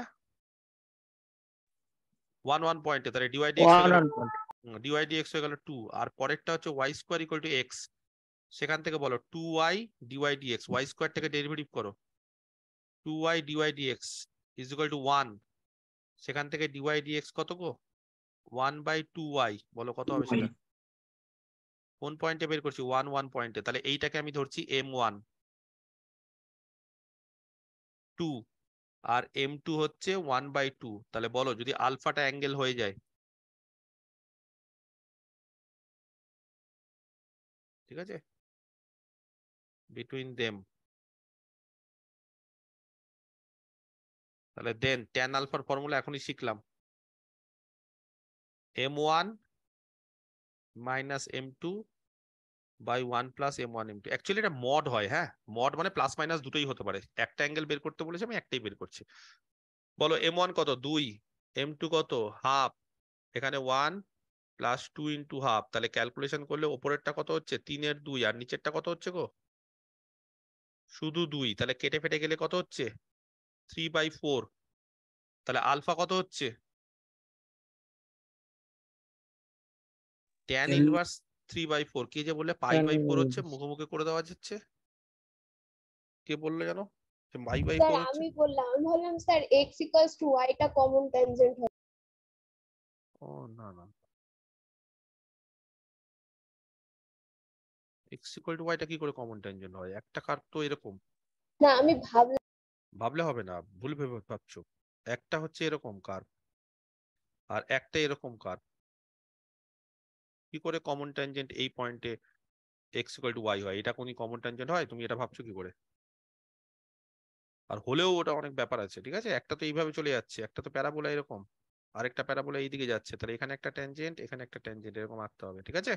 তারপর তাদের মধ্যবর্তী অ্যাঙ্গেল। ওকে, ভুল ভাবলে হবে না, ঠিকঠাক করতে হবে। সবকিছু ছবি দিয়ে করা যায়, কিন্তু ক্যালকুলেশন তো করতে হবে এই ক্ষেত্রে। আচ্ছা, তাহলে এটা একটা বিষয় শেখা গেল কি গেল না? শিখতে পারলে না অসুবিধা হলো?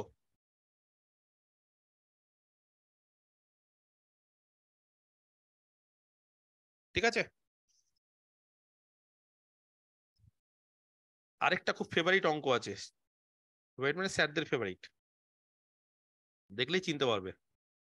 If two curves ax square plus by square is equal to 1,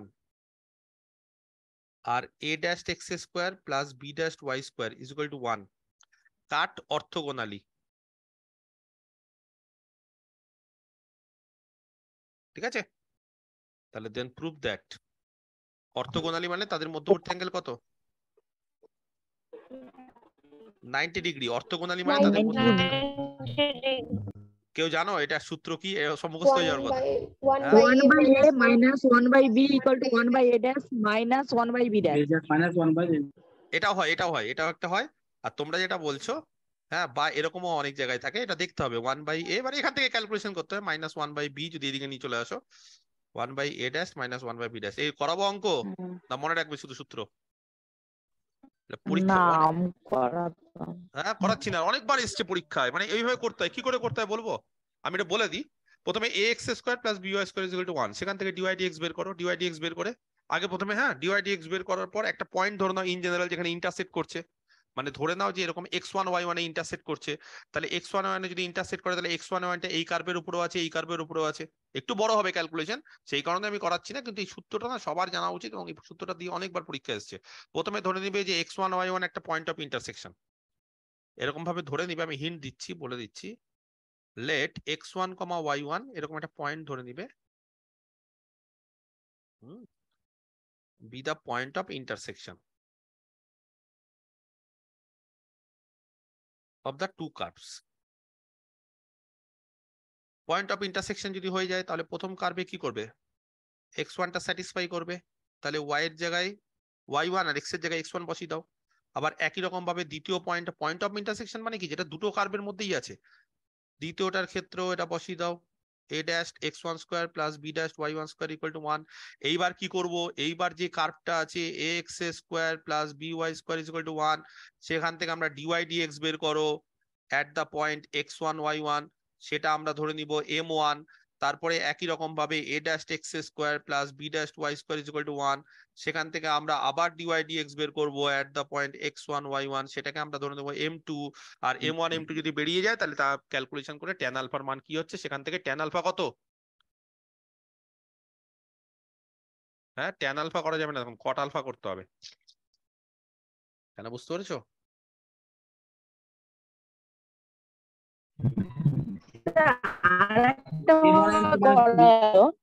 এখান থেকে একটা ছোট্ট নোট দিয়ে দিই, অর্থগোনালি হওয়া মানে একটা ছোট্ট জিনিস দিয়ে দিই। ধরো আলফাটা যদি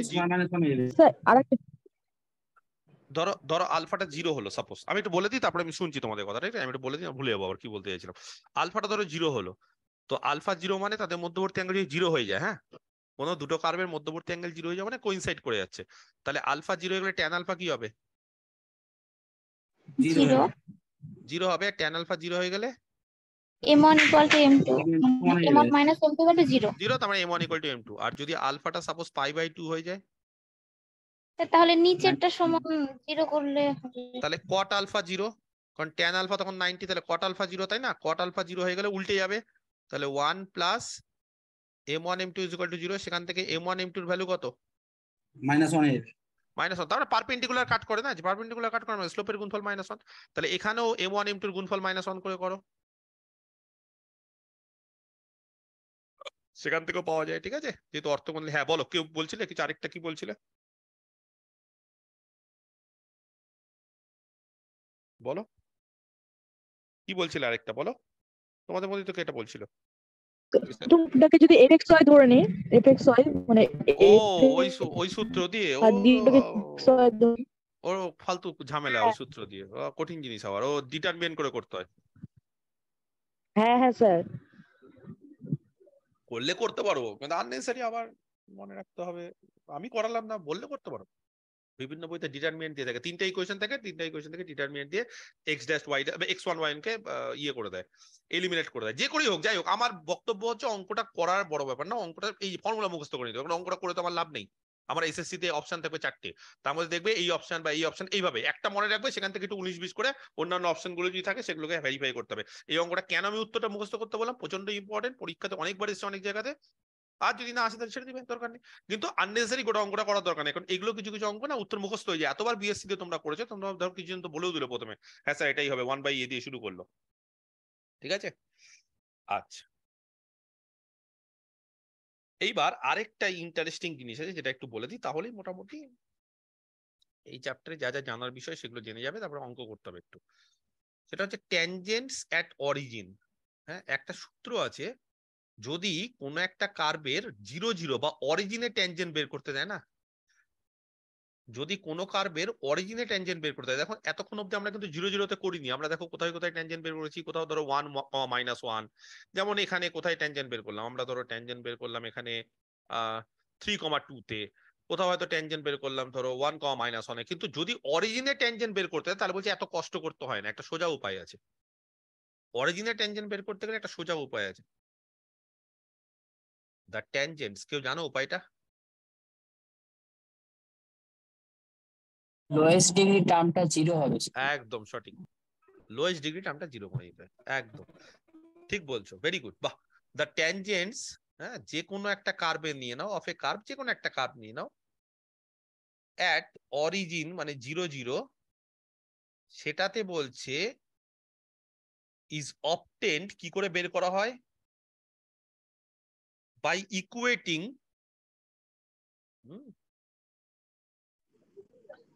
the lowest degree term to 0। Lowest degree টার্মটাকে 0 করে দিতে হবে।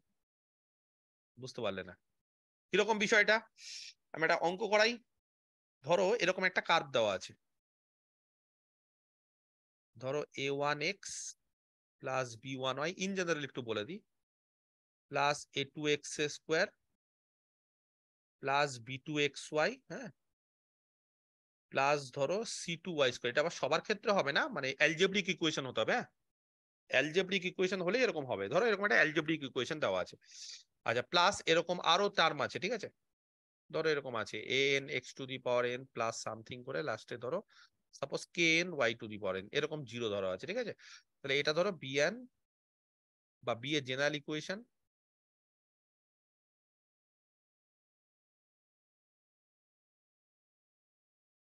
ঠিক আছে of an algebraic curve of nth degree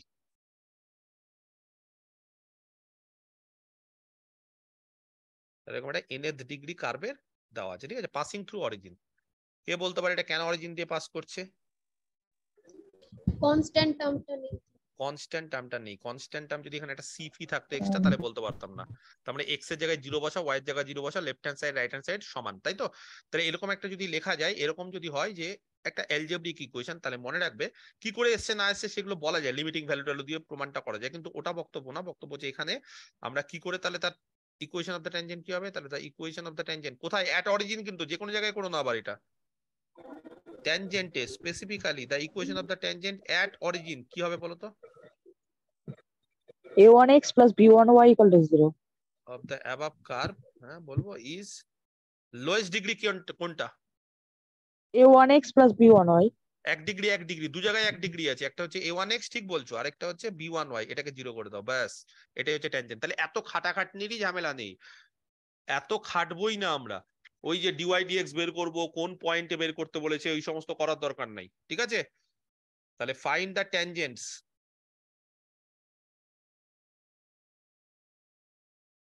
of the curve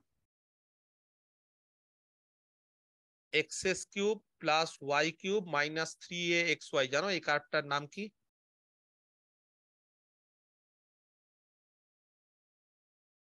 জানেন না কেউ অ্যাট অরিজিন এই কার্ভটাকে বলে ফোলিয়াম অফ ডিকার্স ডেসকার্স অনেকে বলে কিন্তু এস এর উচ্চারণটা হয় না ঠিক আছে যাই হোক তো এই কার্ভটার বলো অরিজিন ট্যানজেন্ট অরিজিনে ট্যানজেন্ট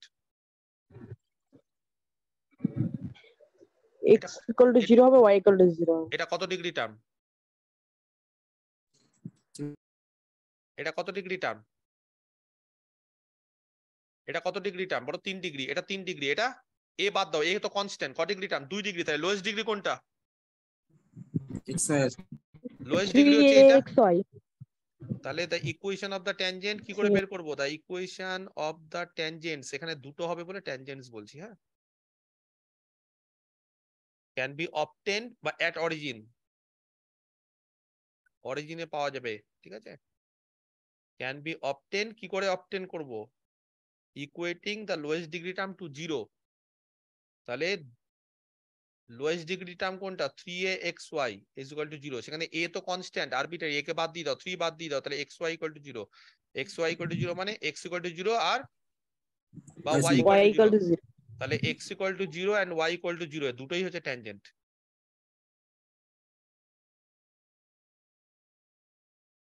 কি বললাম কার্ভটার নাম কি বললেন আরেকবার বলবেন ভলিউম অফ ডিকার্স হ্যাঁ এগুলো যে কোনো বইতে পেয়ে আচ্ছা নাহলে আমি একদিন বলেও দিব একদিন না হয় আমি বলেও দিব এগুলো নিয়ে অ্যাট অরিজিন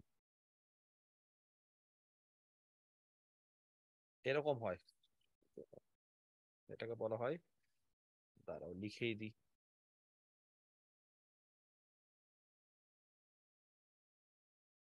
ঠিক আছে এইটা হয় ফোলিয়াম অফ ওই যে থাকে না ডেকার্স রুল অফ সাইন এটাই ডেকার্স হ্যাঁ ছবিটা হয় এরকম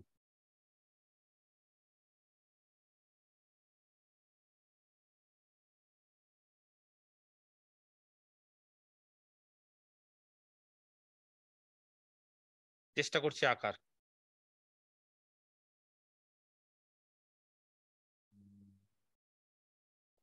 এইটা হয় তার অ্যাসিম্পটোট হ্যাঁ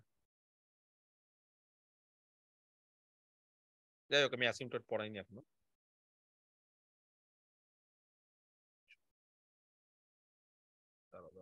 ছবি মারাত্মক ভালোভাবে আঁকতে হবে না না না ভুল করছি অ্যাসিম্পটোটটা এইটা না হ্যাঁ অ্যাসিম্পটোটটা এইদিকে যাবে আচ্ছা আগে ছবিটা আগে পরে যাচ্ছি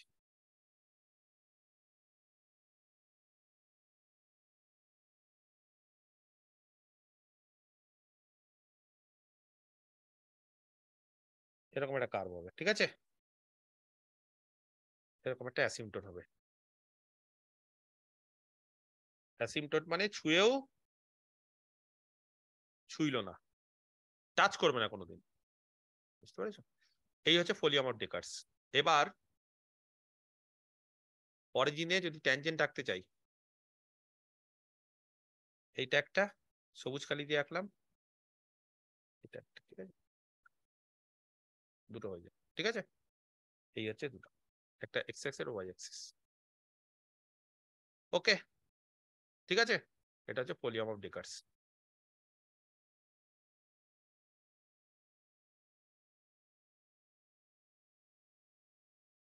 এগুলো কিছু কিছু কার্ভ আছে যেগুলো জেনে রাখলে ভালো।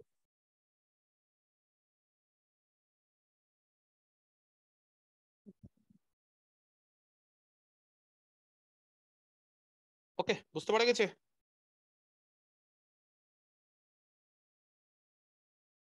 আচ্ছা,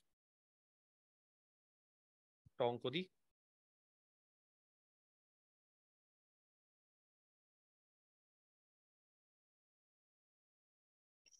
ধরো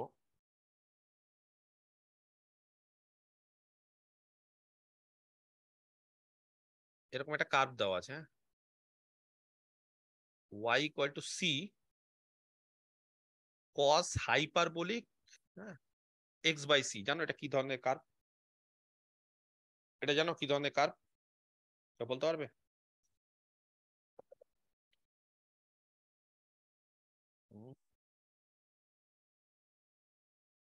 এটাকে কি বলা হয়?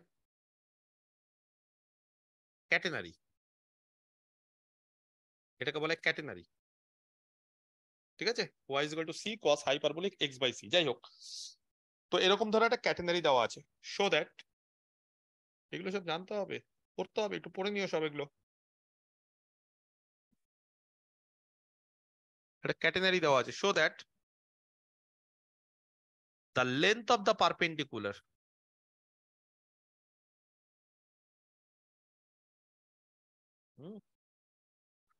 from the length of the perpendicular from the foot of the ordinate, from the foot of the ordinate of any point, so that the length of the perpendicular from the foot of the ordinate at any point on the tangent, ঠিক আছে, at the same point, at the same point to the catenary, যে ক্যাটেনারিটা দিয়ে দিয়েছে, is constant। কি বলেছে অঙ্কটা একবার ভালো করে পড়তে হবে। একটা কার্ভ দিয়ে দিচ্ছে y is equal to c cos hyperbolic, c constant, তারপরে cos hyperbolic x by c। তোমরা হাইপারবোলিকের ডেরিভেটিভ জানো? জানো না মনে হয় না? হাইপারবোলিকের ডেরিভেটিভ কত হয় জানো? এটা সাইন হাইপারবোলিক। হ্যাঁ, ধরো কেউ যদি cos থাকে না, তাহলে সেটা সাইন হাইপারবোলিক হয়, তাহলে c কনস্ট্যান্ট আর এটা হচ্ছে সাইন হাইপারবোলিক। আর সাইন থাকলে আবার cos হয়ে যায়, কিন্তু x by c থাকার দরুন 1/c। হ্যাঁ, যার ডেরিভেটিভ করছি সেটাকে তো আবার করতে হয়, তো x by c এর ডেরিভেটিভ করতে গেলে আবার 1/c, তাহলে c c কেটে গেল, কি পড়ে থাকলো শুধু sign hyperbolic x by c। আচ্ছা, এবার অঙ্কটা পড়ি আবার, ঠিক আছে? আচ্ছা, অঙ্কটা পড়ছি তার আগে ইকুয়েশন অফ দ্য ট্যানজেন্ট বের করো তো। দা ইকুয়েশন অফ দ্য ট্যানজেন্ট, যে কোনো একটা পয়েন্ট নিয়ে নি।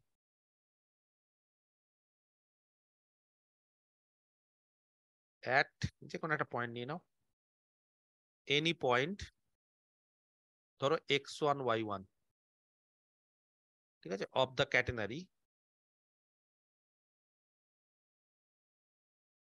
y equal to c cos hyperbolic x by c is, কে বলতে পারে ট্যানজেন্টের ইকুয়েশন? y মাইনাস y1 is equal to slope কত? m m মানে কত বেরিয়েছে? dy dx, dy dx কত at the point, কোন sin point? hyperbolic x by c। x by হবে না, x1 by, x1 by c ঠিক আছে, কারণ x1 y1 পয়েন্টে সেটা কত হয়ে যাবে? ইনটু x মাইনাস x1 হবে এটা। আচ্ছা এটা ঠিক আছে। আচ্ছা এখান থেকে একদিকে যদি সবগুলোকে নিয়ে চলে আসি, মানে আমি বলতে চাইছি আমি শুধু sign hyperbolic x1/c into x, যারা বুঝতে পারছে না তাদেরকে বলে দিই যে এটা তো মান একটা, এখানে কিন্তু কোনো এক্স নেই, এটা x1 মানে একটা পয়েন্ট বসে গেছে, তাহলে তার সাথে এক্স গুণ করছি, আর এখান থেকে ওয়াইটাকে এইদিকে নিয়ে আসছি মাইনাস ওয়াই প্লাস বাকি কি বেঁচে আছে বলো তো, বলো না, একদিকে নিয়ে চলে আসো সব এইদিকে, যে প্রথমে এক্স ইন্টু এইটা, Y1 তাহলে এইদিকে y1টা নিয়ে আসো, তাহলে y1 minus x1 sign hyperbolic x1/c, ঠিক করলাম ক্যালকুলেশন, ইজ ইকুয়াল টু 0। সবকে ডান দিকে নিয়ে যাও, সবকিছুকে ডান দিকে নিয়ে যাও, সমস্ত কিছুকে ডান দিকে, দেখো ক্যালকুলেশন দেখো ঠিক করেছে আমি মনে হয়, এক্স ইন্টু এই যে এইটা বা এটা ইন্টু এক্স, তারপরে দেখো ওয়াইটাকে এদিকে নিয়ে চলে আসলাম মাইনাস ওয়াই, তারপরে y1টাকে এদিকে নিয়ে আসলাম প্লাস y1, আর এটা যেটা ছিল x1 এর সঙ্গে গুণ করলাম। আচ্ছা এবার কোশ্চিনটা পড়ছি, কোশ্চিনটা বলেছে দেখাও যে length of the perpendicular from the foot of the ordinate, কে বলতে পারে, অফ এনি পয়েন্ট, এই লাইনটার মানে আগে বুঝতে হবে, foot of the ordinate of any point on the tangent, বুঝতে পারলে না, ধরো এটা ট্যানজেন্ট হলো, এটা ধরো ট্যানজেন্ট, কোনো একটা পয়েন্টে ট্যানজেন্ট হয়েছে, এবার কে বলতে পারে এই পয়েন্টটা যদি x1 y1 হয়, সাপোজ এই পয়েন্টটা যদি x1 y1 হয়ে যায়, তাহলে তোমাদেরকে বলতে হবে যে ট্যানজেন্টটা যেই পয়েন্টে, মানে যে কোনো একটা পয়েন্ট x1 y1 তার, হ্যাঁ বুঝতে পারছো, ফুট অফ দ্য অর্ডিনেট মানে কোনটা, কে বলতে পারে, এটা অর্ডিনেট, x1, 0 পয়েন্টটা তার ফুট, হ্যাঁ বলো ঠিক বলছো, x1, 0 পয়েন্ট।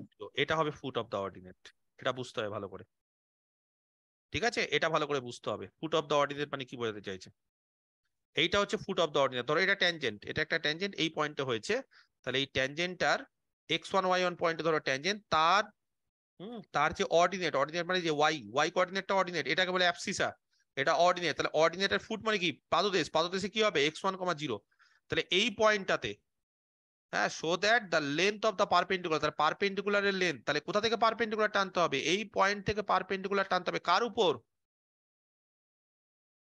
উপর টানতে হবে, ট্যানজেন্টের উপরে। লেন্থ অফ দ্য পারপেন্ডিকুলার, হ্যাঁ পারপেন্ডিকুলারের লেন্থ ফ্রম কোথা থেকে, এই যে ফুট অফ দ্য অর্ডিনেট, সেখান থেকে কোথায়, অন দ্য ট্যানজেন্ট, বুঝতে পেরেছো, অন দ্য ট্যানজেন্ট, এই যে এই ট্যানজেন্টের উপর যে পারপেন্ডিকুলারটা টানবো, এই যে tangent on the at the same point, তার মানে এই সেম পয়েন্টে যে ট্যানজেন্টটা বের করেছি, x1 y1 পয়েন্টে যে ট্যানজেন্টটা বের করেছি, সেই ট্যানজেন্টটার, হ্যাঁ সেই ট্যানজেন্টটাতে আমি x1, 0 এই অর্ডিনেট থেকে পারপেন্ডিকুলার টানো, এই যে লেন্থটা, এই যে কাটা কাটা দাগ দিচ্ছি, এই লেন্থটা বলছে কনস্ট্যান্ট দেখাতে হবে। তাহলে তোমরা ঝট করে আমাকে বলো, পারপেন্ডিকুলার কোন একটা স্ট্রেট লাইন যদি দেওয়া থাকে, তাহলে তার পারপেন্ডিকুলার ডিসটেন্স বের করতে পারো, ধরো এরকম একটা স্ট্রেট লাইন দেওয়া আছে ax plus by plus c is equal to 0, আর আমি যদি বলি দ্য পারপেন্ডিকুলার ডিসটেন্স, হ্যাঁ ফ্রম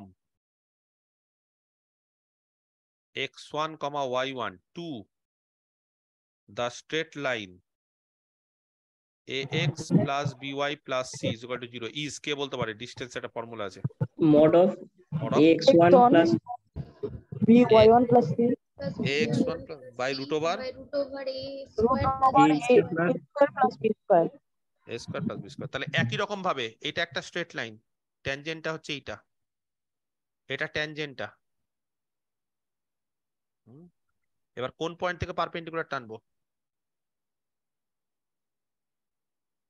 কোন পয়েন্ট থেকে, x1, 0 বুঝতে পারছো, কোন পয়েন্ট থেকে পারপেন্ডিকুলার টানবো, x1, 0, কার উপর টানবো, এই ট্যানজেন্টের উপর টানবো, ট্যানজেন্ট তো পেয়ে গেছি, তাহলে hair the foot of the ordinate of x1 y1 is x1, 0, এগুলো মনে রাখতে হবে, আর সেখান থেকে যদি আমি পারপেন্ডিকুলার টানি, দা পারপেন্ডিকুলার ডিস্টেন্স বা লেন্থ যা ইচ্ছা বলো, ঠিক আছে, ফ্রম কোথা থেকে, ওই যে পয়েন্টটা থেকে x1, 0 থেকে কোথায়, টু 1, 1 মানে যে ট্যানজেন্টটার উপর, ঠিক আছে। ইজ ফর্মুলা বলতে হবে, একটা x1 একটা 0, তাহলে কত হবে বলো, সাইন, বলতে পারছে না, এই যে ax1, তাহলে X sine by x1 by c, আর হ্যাঁ x1 এখানে x এর জায়গায় কত দেবো, x1, আচ্ছা y এর জায়গায় কত X দেবো, 0 0 plus plus y1 C minus x1 sine h x1 by c by root over x এর কোফিসিয়েন্ট কি আছে গো, sin hyperbolic x1 by c sine square বা sine h square, sine square তো দেয় না, সাইন এইচ স্কোয়ার দেয়, sine hyperbolic এর স্কোয়ার x1 বাই c, আর y এর কোফিসিয়েন্ট কত, 0 আছে 0, y এর কোফিসিয়েন্ট -1 -1, তাহলে -1 এর স্কোয়ার। এইবার একটা জিনিস কি লক্ষ্য করেছো, এটা এটা কেটে যাবে, এটা কি লক্ষ্য করেছো, যদি এটা কেটে যায় তাহলে উপরে কত পড়ে আছে, y1, আর নিচে root over 1 plus sine hyperbolic এর স্কোয়ার, হ্যাঁ, ইন্টু x1 বাই c, জানো root over 1 plus sine hyperbolic এর square by x1 by c, এটা হয় হ্যাঁ কস হাইপারবোলিক, স্কোয়ার না স্কোয়ার হবে না, রুট আছে তো, মানে 1 প্লাস সাইন স্কোয়ার, এটা ওগুলো সব বলে রাখি, 1 প্লাস সাইন হাইপারবোলিক এর স্কোয়ার অফ এক্স মানে হচ্ছে কস স্কোয়ার, হ্যাঁ কস, এটা কস হাইপারবোলিক এর স্কোয়ার অফ এক্স, কিন্তু যেহেতু রুট আছে বলে আলটিমেটলি কস হবে। এবার বলো এখান থেকে ঝট করে বলো x1 y1 পয়েন্টটা কার উপর আছে, x1 y1 পয়েন্টে যে পয়েন্টে ট্যানজেন্ট এঁকেছি সেটা কার উপর, কোন পয়েন্টে ট্যানজেন্ট, x1 y1 ক্যাটেনারির উপর থাকবে তো, ক্যাটেনারির উপর যদি থাকে তাহলে এখানে বসিয়ে দাও, তাহলে তোমরা বলো y1 is equal to c cos hyperbolic x1 by c হবে, তাহলে y1 ইজ ইকুয়াল টু যদি এটা হয় তাহলে অ্যাজ x1, y1 কার উপর লাই করছে, y equal to c cos hyperbolic x by c, এই পয়েন্টের উপর লাই করে, তাহলে দেন y1 is equal to c cos hyperbolic x1 by c, তাহলে cos hyperbolic x1 by c নিচে যেটা আছে তার বদলে কত বসাতে পারি,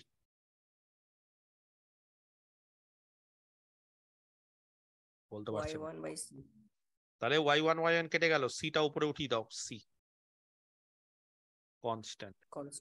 পরীক্ষাতে কি মনে রাখতে হবে বলে দিবে এরকম, option A constant, option B varies x এর উপর ডিপেন্ডেন্ট, অপশন হ্যাঁ সি এক্স স্কোয়ারের সঙ্গে ভ্যারি করছে, অপশন ডি এরকম বলবে ওয়াই এর সাথে ভ্যারি করছে, তাহলে মনে রাখবে যে অ্যান্সারটা কি হবে, এত বড় অঙ্ক তো পরীক্ষা নামাতে পারবে না, কনস্ট্যান্ট মনে রাখলেই হয়ে যাবে। একদম সঙ্গে কোশ্চিনটাও মনে রেখো, শুধু অ্যান্সার কনস্ট্যান্ট মনে রেখো না, সমস্যা হচ্ছে অ্যান্সার মনে রাখার থেকে কোশ্চিনটা মনে রাখাটা জরুরি, কারণ হঠাৎ করে হয়তো ক্যাটেনারির জায়গায় অন্য কিছু দিয়ে দিল আর তুমি মনে রেখে দিয়েছো না কনস্ট্যান্টই এটা, এরকম টাইপের অঙ্ক, তাহলে বিপদ, তখন আবার কত কনস্ট্যান্ট হলো না, তাহলে অঙ্কটাও মনে রাখতে হবে যে কি চেয়েছে, আর অর্ডিনেটের হ্যাঁ পাদদেশ থেকে, অর্ডিনেটের ফুট থেকে হচ্ছে লেন্থটা, ঠিক আছে, এই হচ্ছে বিষয়। আচ্ছা আজকে আমি একটু আগে ছেড়ে দিচ্ছি তোমাদের, ঠিক আছে, আমার একটু কাজ আছে, সেই জন্য আমি একদম 7:30 শুরু করেছিলাম, নেক্সট সানডে আবার আমরা, ঠিক আছে, এগুলো এর পরের থেকে যেগুলো আছে আস্তে আস্তে আস্তে করবো, ঠিক আছে, অসুবিধা হওয়ার কথা না, এগুলো বুঝতেই পারছো জিনিসপত্র খুব সোজা, তবে একটু ক্যালকুলেটিভ, আমি বেশিরভাগ জিনিস ক্যালকুলেশনটা একটু কম করানোর চেষ্টা করবো এই ক্ষেত্রে, মনে রাখার চেষ্টা করবো, কিছু কিছু জিনিস তোমরা একটু প্র্যাকটিস করো, আর বাকি সূত্রগুলো মনে রাখার চেষ্টা করো, অ্যাপ্লিকেশন পার্টটা কিন্তু মনে রাখার খেলা, আর কিচ্ছু না, ঠিক আছে, এগুলো হোক, আরো কিছু অঙ্ক করাবো, তারপরে আমরা পেডাল ইকুয়েশন, অ্যাসিমটোট, এনভেলপ এগুলোতে আস্তে আস্তে যাবো, তবে 9-10 এর ক্ষেত্রে বলে দিলাম সিলেবাসটা খুব ছোট, বেশি কিছু নেই, তার মধ্যে ট্যানজেন্ট নরমাল হয়েই গেল প্রায় শেষ, আর একটা চ্যাপ্টার আছে, আর 11-12 যারা আছে তাদের ক্ষেত্রে করতে হবে কিন্তু, ঠিক আছে।